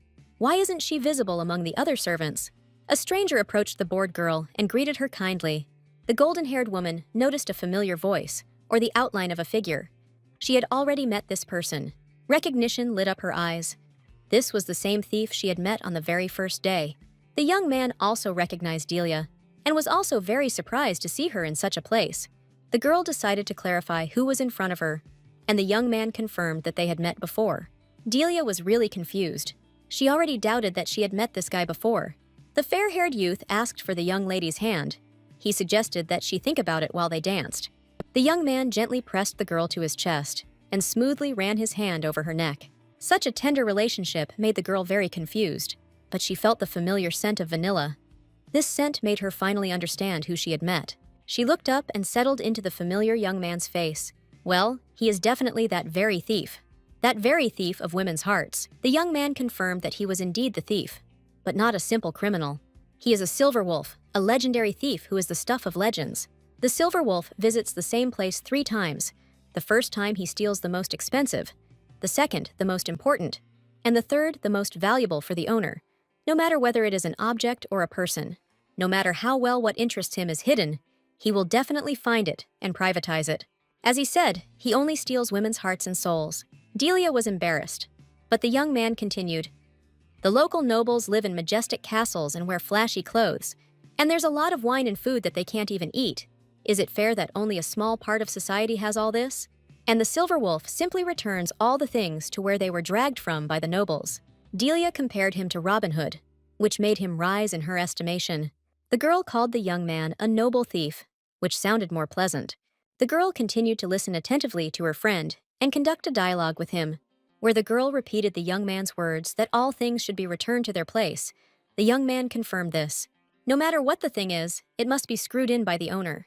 Delia asked the noble thief to do her a favor. She needs him to return one thing to her. The noble thief became interested in who stole her thing. The words that it was Duke Sullivan greatly surprised the silver wolf. The young man became interested in what had been stolen from her. Delia replied that it was her pendant. It may seem insignificant. It is not hers. It is very important. It is a wooden pendant with the sun in the center, surrounded by the phases of the moon, where men are kept until the next full moon. The silver wolf demanded a reward for his actions. Delia offered to give everything in money. The new thieves did not need this. The girl lied that she was going to give him a mask made of pure gold. The young man replied that his talent could not be bought for meaningless money. He was already bathing in gold. In this case, the girl agreed to pay him at his request. She is ready to offer him one of her talents. The fair-haired young man was pleasantly surprised by the woman's self-confidence. The silver wolf accepted the golden-haired person's request. At this time, the countess was watching the dance of Delia and the silver wolf. The woman looked attentively at the calm and even condescending face of the noble young man, and she looked at every emotional wrinkle on the tender girl's face. The Countess of Chelsea noted that Delia and the noble young man looked very, very good together. The Countess was distracted from her pleasant thoughts by the voice of Duke Sullivan. Sullivan asked permission to keep the woman company, to which the Countess of course agreed, moving slightly to the side. An awkward silence fell between the Countess and the Duke, both of them watching the dance of Delia and the wolf intently. The Duke asked what Marie was doing, and she calmly replied that she was watching young love. She asked Sullivan to look directly at the budding couple. The Duke turned his gaze exactly where the Countess asked. Delia and he really look so cute together. They are a perfect couple. While the Countess was speaking, she did not even notice that Duke Sullivan had fallen into a stupor. The man stared at the dancing couple, or rather, at the girl's face, and Delia herself finally found the one she had been looking for all evening, and the one she had been worried about all week. Bellucci was among the other servants, diligently helping at this banquet. The dark-haired girl rushed around among the noble persons like a mad bee. Delia called out to her friend happily, and the wolf let her go with a heavy sigh. The golden-haired girl, of course, wanted to talk a little more with her new colleague, but she didn't have time. She would like to first decide on the date of the next meeting and the specific payment. The young man heeded the girl's request and turned to her, again directing his attention to the golden-haired girl. He wrapped his arm around the girl's tender hand and said that there was no need for a contract. He will be able to find Delia anywhere, no matter where she is or where she is hiding. The girl was of course embarrassed by such a statement from a guy she barely knew, but she didn't have time to answer him. The silver shelf now appeared as unexpectedly as it had, leaving behind only a light hint of vanilla scent. Those around her admired Lady Eliza's outfit. It was a beautiful silk dress. The girl walked proudly around the room and boasted that this dress was bought in the famous cartoon by Marcel. It's hard to get an appointment with him now, so everyone would like to be in her place. Bellucci noticed Adam to the side, who was completely oblivious to his beloved. People around her said that the status of the young daughter of a baron really wanted to be on a different level. Eliza bathed in the adoration and envy of other noblewomen, until she noticed her Adam next to the maid. She was very angry that her boyfriend dared to flirt with a stupid simpleton. The young man begged the maid for her schedule and days off. He clearly had his eye on her. The baron's daughter approached this cute couple, which greatly frightened and surprised Adam. Suddenly, Adam threw a glass of wine at the girl, showering the girl with glass fragments and dirt. The baron's daughter's beautiful, expensive dress was utterly ruined, and the girl watched as wine spilled over her skirt. The incredibly expensive and beautiful dress can't be saved now. Without waiting for an order, Bellucci urgently ran for a rag to clean her mistress's dress. They wanted to have time to remove traces of the incident before Lady Eliza's mother arrived, but they didn't have time. The woman arrived just in time to see how dire the situation was. Eliza turned around in fear in the direction of her mother's voice, and then pretended that it wasn't him, and the house wasn't his. The Baroness went to so much trouble to get this dress so that her daughter would be the most special young lady here. But now that the board is damaged, she cannot appear before people in this form. The Baron will be giving a speech soon, so she should quickly change her clothes to attend her father's monologue. The woman turned away from her daughter in disappointment. She came to the conclusion that such dresses were not suitable for such problematic girls. Eliza's mother's words hurt her deeply, so she quickly shifted the blame away from herself. Eliza complained that some ill-wishers had deliberately doused her. Then the Baroness became very angry and demanded that the person who did this to her daughter's dress be handed over. Eliza quickly ran her eyes over the people nearby, choosing a victim. Adam had already turned away at this point, not wanting to have the slightest point of contact with the Baroness. The girl grinned crookedly, trying to hide her disappointment in her fiancé. She put all the blame on the oblivious Belluccis, who were only trying to do their job. The maid tried to clear her reputation. She would never have dared to do something like that. But the Baroness, of course, believed her daughter, so she looked at the girl conditionally. Bellucci grabbed the hem of her young mistress's dress. She begged the lady and Eliza to tell her mother the whole truth. But the Baron's daughter only slapped the maid's hands. She wasn't even going to think about such a thing. According to Elisa, it was Bellucci who ruined her dress out of jealousy. She was accused of lying to save her own skin. Therefore, the Baroness was offered to sell her as a slave. This girl was not capable of anything more. Delia approached the unfolding scene. I am more and more amazed at the ignorance of this family. House Milton actually sells its maids into slavery without even fully understanding the situation. However, it is more terrible to work for them. A thankless task. If you make the slightest mistake, you will be sold into slavery. Eliza didn't even listen to the poor girl's explanations. The argument was interrupted by the butler's announcement. The Baron's speech was about to begin, so the girl hurried out to the people, paid for the pink wine, and unnoticed. In fact, the Baron's daughter was afraid of responsibility and hurried to get away from the golden-haired girl's blow as quickly as possible.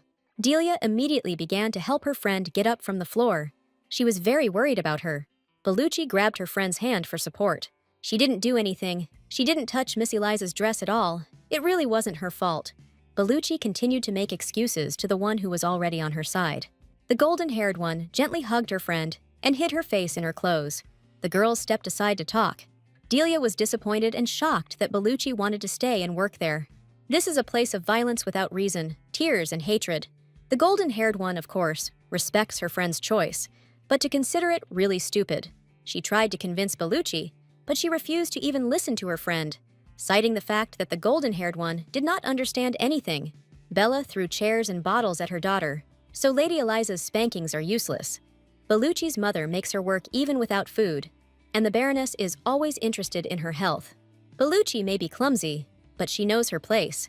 She is not as smart and quick-witted as Delia, so she cannot even dream of what the golden-haired one has. For Bellucci, it is enough to stay in this place and work properly. Delia sat down next to her friend and began to remember their first meeting. Delia could have starved to death because the other girls were being mean, but Bellucci came along and helped her. Bellucci is a wonderful person, so she, like other good people, deserves to be happy. As for knowing one's place, that's all nonsense. Bellucci shouldn't think about it.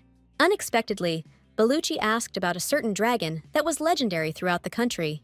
Delia repeated her friend's words, smiling cheerfully and winking at her. Delia was referring to a mythical animal that flies through the sky and changes the weather. The golden-haired one asked about the baby dragon, which Bellucci no longer knew. Dragons that are not yet able to fly are called hatchlings. Deli wanted to share with her friend a line from a novel she really liked. A baby that sees rain clouds may never stay in the pond. The baby dragon from the famous legend needs a lot of water to become a real dragon, but he got stuck in a pond full of mud. And no matter how hard the cub wanted to, he could not become a dragon without water, so he hid deeply out of shame. Outwardly, he was no different from the fish, but then suddenly a rain cloud appeared, and as soon as the pouring rain began, the cub emerged from the pond in the form of a dragon. Delia took her friend's hand and compared her to this very dragon, who was yet to soar into the sky. Bellucci can be a dragon waiting for rain or a dirty fish swimming in a musty pond. Someday the dragon may leave the pond, but the dirty fish never will. It's Bellucci's choice to be a dragon or a dirty fish, and the golden-haired one doesn't reproach her for anything. Delia asked if Bellucci really understood everything she had just told her. It was a little difficult for the maid to understand all this, but she knows how much her friend cares for them. So she smiled happily and asked for forgiveness for her stupidity and despondency. The golden-haired one said that the student was stupid and knew too much for his age. The conversation between the friends was interrupted by one of the maids of the Harrow house. Bellucci needed to get to work. The friends, as always, parted warmly and promised to meet again in the boutique in Marseille. Already in the Countess's carriage, what kind of relationship does Marie have with the man she was dancing with? This question confused the young lady a little. The golden-haired one did not understand why the Countess needed this information. Was this young man her boyfriend? No, they were just dancing, the young lady replied. This disappointed the Countess of Chelsea, which did not escape the attention of the golden-haired girl. It turns out that from the moment she saw them dancing, she imagined their future as a young family. The Duchess happily imagined it out loud. They would have very beautiful babies. Delia claimed that there was absolutely nothing between them, so even dreaming about something was stupid. The carriage arrived at Marcel's boutique, but the light inside was not on. It frightened and confused the golden-haired girl. She had nowhere else to go. The girl jumped out of the carriage and ran to the note hanging on the wall. Marcel asked his golden-haired friend for forgiveness. He had urgent matters to attend to. He left some of her things at the hotel. The password she needs to give at the hotel is the name of the dress I'm wearing now. Already at the hotel, the girl began to talk with the owner. She did not expect that Marcel would so generously leave her here. Even the Countess was shocked by the number of bags and boxes. There were more than 24 of them. Delia was worried that Marcel had moved it all himself, but one of the workers refuted his suspicions. Several large men brought everything here.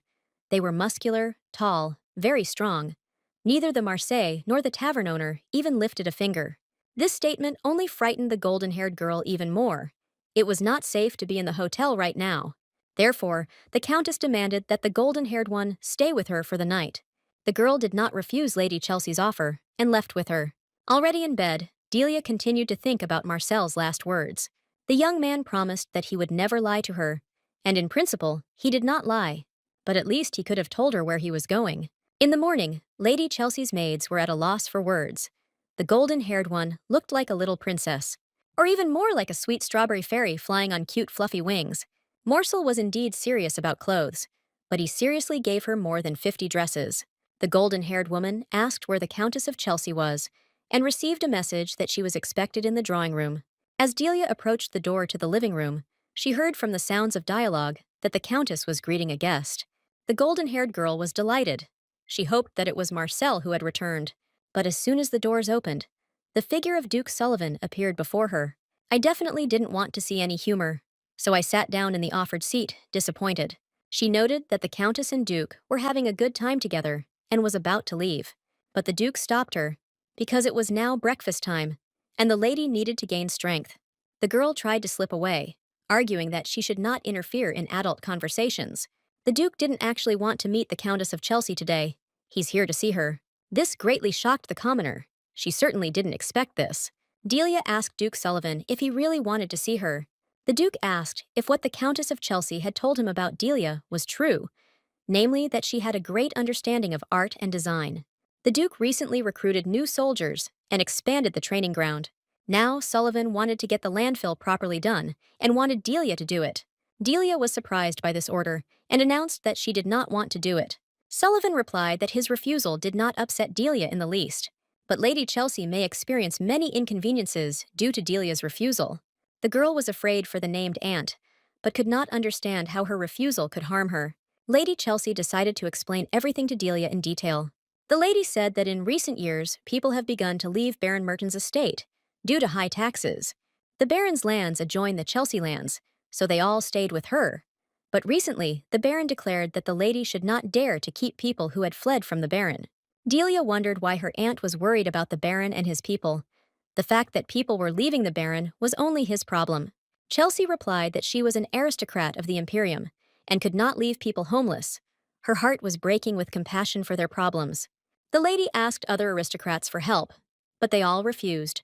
Chesley assumed that they all just didn't want to get involved with Merton. Only now the poor people had nowhere to go. The lady looked at the Duke with gratitude and said that only he dared to settle the fugitives from the Baron's lands in his house. Delia remembered the map she had seen in the store. The map clearly showed that the baronial lands were located above the lands of Duke Sullivan. Ivushka remembered exactly that the barony and the duchy did not have a common border, but were located very close to Libertà and Gloria. Then the girl remembered something important. The Baron complained to her about a great injustice from his point of view. People, according to the Baron, are fleeing from Gloria to the Imperium, and the Baron doesn't like this. Delia realized that the Baron had deceived her, and that the refugees who had flooded the capital were not from Gloria. Delia asked Lady Chelsea if she had guessed correctly that all the refugees were from the Baron's lands. It turned out that the girl was absolutely right, but she didn't understand at all how her refusal would affect her aunt, Lady Chelsea. Sullivan announced that if Delia refused, he would no longer allow people who had fled from the Baron into the capital. Lady Chelsea turned pale and pressed her lips together. Delia glared at the insolent Sullivan. The Duke continued to say that other countries would not accept fugitives, and they would not be allowed into Gloria as they had dishonored themselves, and they were too poor to go to Pecunia. Sullivan believed that the refugees would have to wander the world without a roof over their heads for the rest of their lives, since their homeland had disowned them. There are a few places where they could live, either the lands of wanderers, where lawlessness reigns, or Liberta, where monsters live. They can also go to Pruina, where eternal cold and ice reign for the cold and hungry dead. Another option is to consider Harine, a hot desert where sandstorms never cease. Delia chuckled. Did Sullivan really equate human lives with decoration on some kind of training ground? The Duke replied that if Delia accepted his offer, then everything would be fine. There was nothing complicated or offensive in his request, so why was she resisting so vigorously? The Duke even begins to think that Delia is simply trying to avoid communicating with him. Delia said she had a counter-question about why he was asking her about this. It was weird. Sullivan chuckled and replied that he found it odd that it was his Lady Chelsea who was asking for a favor. And what is no less strange is that suddenly, the lady's niece appears, incredibly similar to the girl he is looking for. It seemed to the Duke that there were too many coincidences, so many that he no longer believed that they were coincidences. Sullivan decided to personally verify that all his suspicions were justified. Delia jumped up from her chair, her eyes full of anger and disappointment. The girl turned away and clenched her fists. Lady Chesley was afraid that the girl would do something irreparable. The Duke grinned smugly. Sullivan was quite confident that Delia would agree. The girl turned around abruptly and declared that she wanted the Duke to take her to the training ground. Sullivan was kind enough to take Delia there himself. An incredibly beautiful building, similar to a palace, appeared before the girl. Delia asked where Sullivan had taken her. Perhaps it was the Emperor's palace, but in fact it was the Duke's estate. Delia asked the Duke why he had decided to expand the range. Sullivan replied that there were rumors of suspicious people appearing in all countries of the continent, so he needed to be prepared for anything. The world would not last forever. The prolonged calm had turned his soldiers into smug and pompous fellows. Delia asked if the Duke's knights really thought that the lack of war was a reason not to train, but they could be understood. Sullivan replied that strength can always be put to good use, if, of course, a person strives for perfection. The girl agreed that this was quite logical. During the conversation, the young people came to the training ground, where the Duke's knights were marching. Delia recognized old acquaintances among them, called out to them, and asked how things were going with them. Horror gripped the hearts of the brave warriors. The knights bowed their heads before the noble lady whom they had once insulted. One of the guys suggested that she was here because of that incident. The captain prepared for severe punishment. However, the peaceful appearance of the Duke and the girl next to him did not promise anything bad. The knights decided that the two looked too peaceful and friendly. The boys whispered to each other, hoping that they would get away with it and not be punished. Delia looked back and winked at them, informing them that they would have to come with her. The captain and his subordinates again felt some excitement. Delia said that the Duke should remain inside while she prepared everything. She would send for him when everything was finished. Delia ordered several knights to follow her. The girl came to an antique shop she knew well. The owner was glad to see her. Delia remembered the Duke's words, that strength will always find a worthy use if a person wants to improve. Delia pointed to several items on display in the shop and asked if they were for sale. The owner confirmed that all these items are for sale. But how is the girl going to take all this away? The owner is very strong, but even he cannot move this thing. Delia reassured the shopkeeper and stated that she was not alone today. The knights delivered the goods chosen by Delia to the Duke's palace. Delia praised them for their work, but the knights lay there exhausted. So heavy was their burden this time. The guys were even scared to think that they were carrying something so heavy.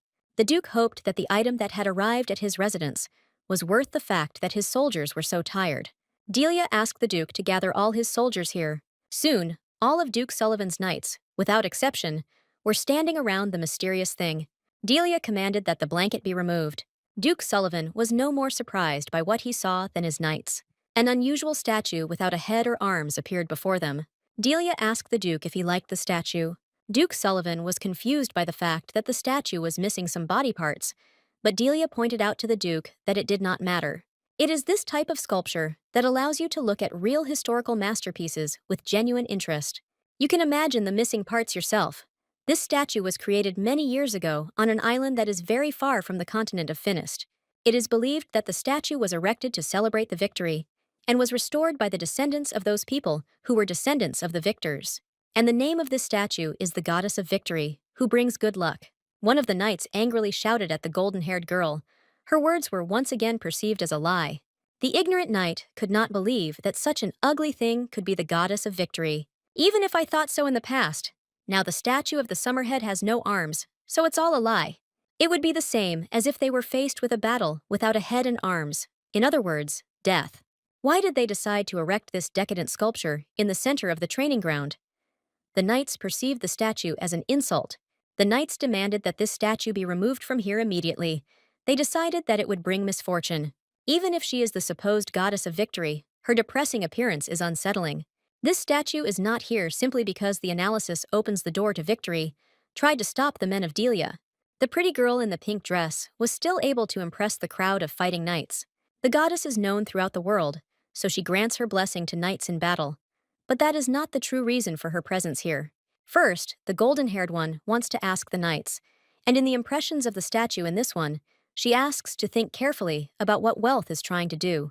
Delia turned to the first knight she came across, who was simply standing behind her, and the girl demanded that he describe what the statue was trying to do. She reassured the man that she wasn't expecting a specific answer from him, just the first thing that came to mind when he looked at her crazy. The man began to voice his thoughts. He simply described the pose in which the statue stands. The chest is baked, and one leg is put forward. The knight was, of course, not sure, but it turned out that the statue was trying to move forward. It seemed that was exactly what it was doing. Another knight answered the same question by saying that the statue looked like an angel who had descended from heaven.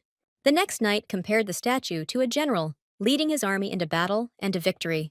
The bald knight reported that the statue's wings were spread wide, as if it was about to take off.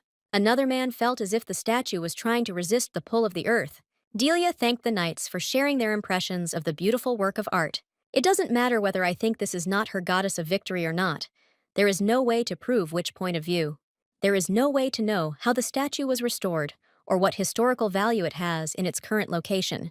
But the golden-haired one sees that no one present here now thought that the statue expressed defeat or fear.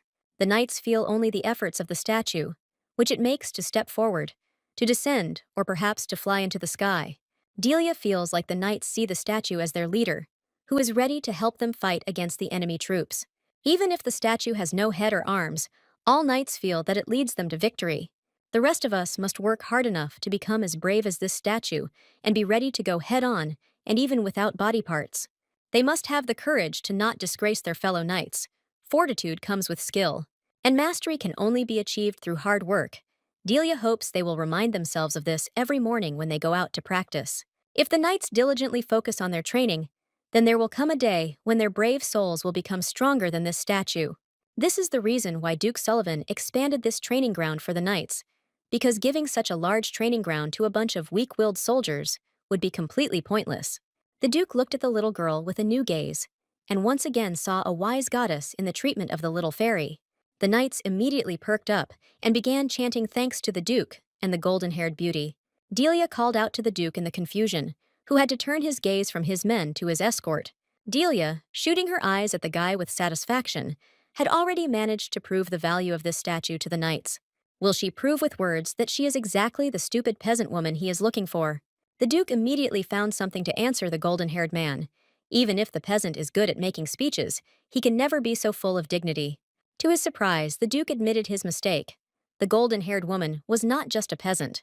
He politely knelt down and asked forgiveness for the disrespect he had shown, and still dares to hope for a generous forgiveness. Delia asked the Duke with displeasure what the peasant had done to deserve such a suspicious attitude towards herself. Duke Sullivan brushed aside the golden-haired man's questions, saying that the young lady didn't need to know about it. Delia continued to insist on her own. The Duke pulled her breath, so she had a right to know the reason.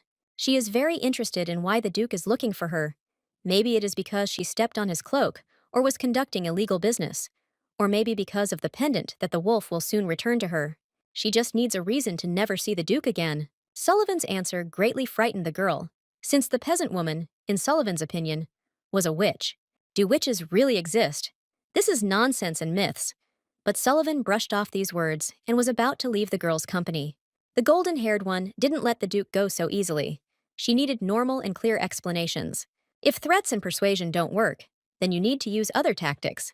The girl attracted the Duke's attention in a way that a nobleman could not afford to ignore. He can't leave her here because she's too tired to go home on her own. The knights looked in shock at the scene unfolding before them.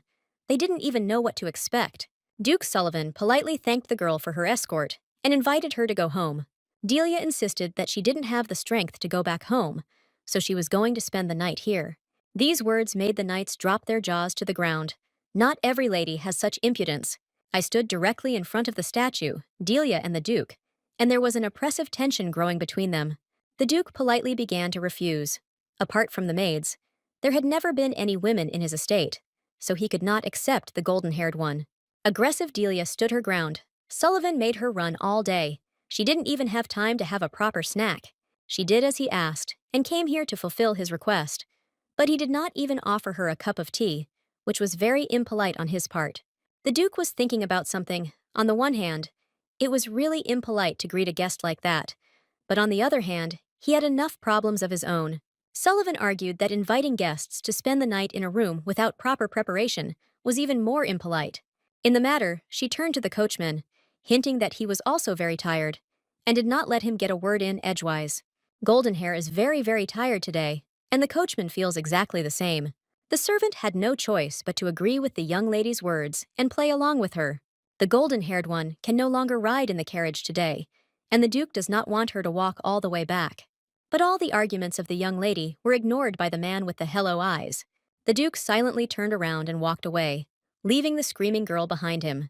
The knight smugly thought that Delia was about to retreat, because thousands of women had tried to invite themselves to the Duke's estate, but none had succeeded. The Duke's heart and houses are inaccessible to young ladies. When the Duke entered the hall, he was met by two maids who were setting the table. The Duke surprised them by demanding that more lamps be hung, because the hall looked too gloomy. The first maid dropped a porcelain plate on the floor, and the pieces shattered into pieces. The second one broke the tea set, which she was carrying on a tray at that moment. The butler adjusted his monocle in shock. The Duke hadn't changed anything in his estate for many years, and then such changes. And yet the Duke brought Delia with him, who began to greet all the servants of this wonderful house in a hostess-like manner.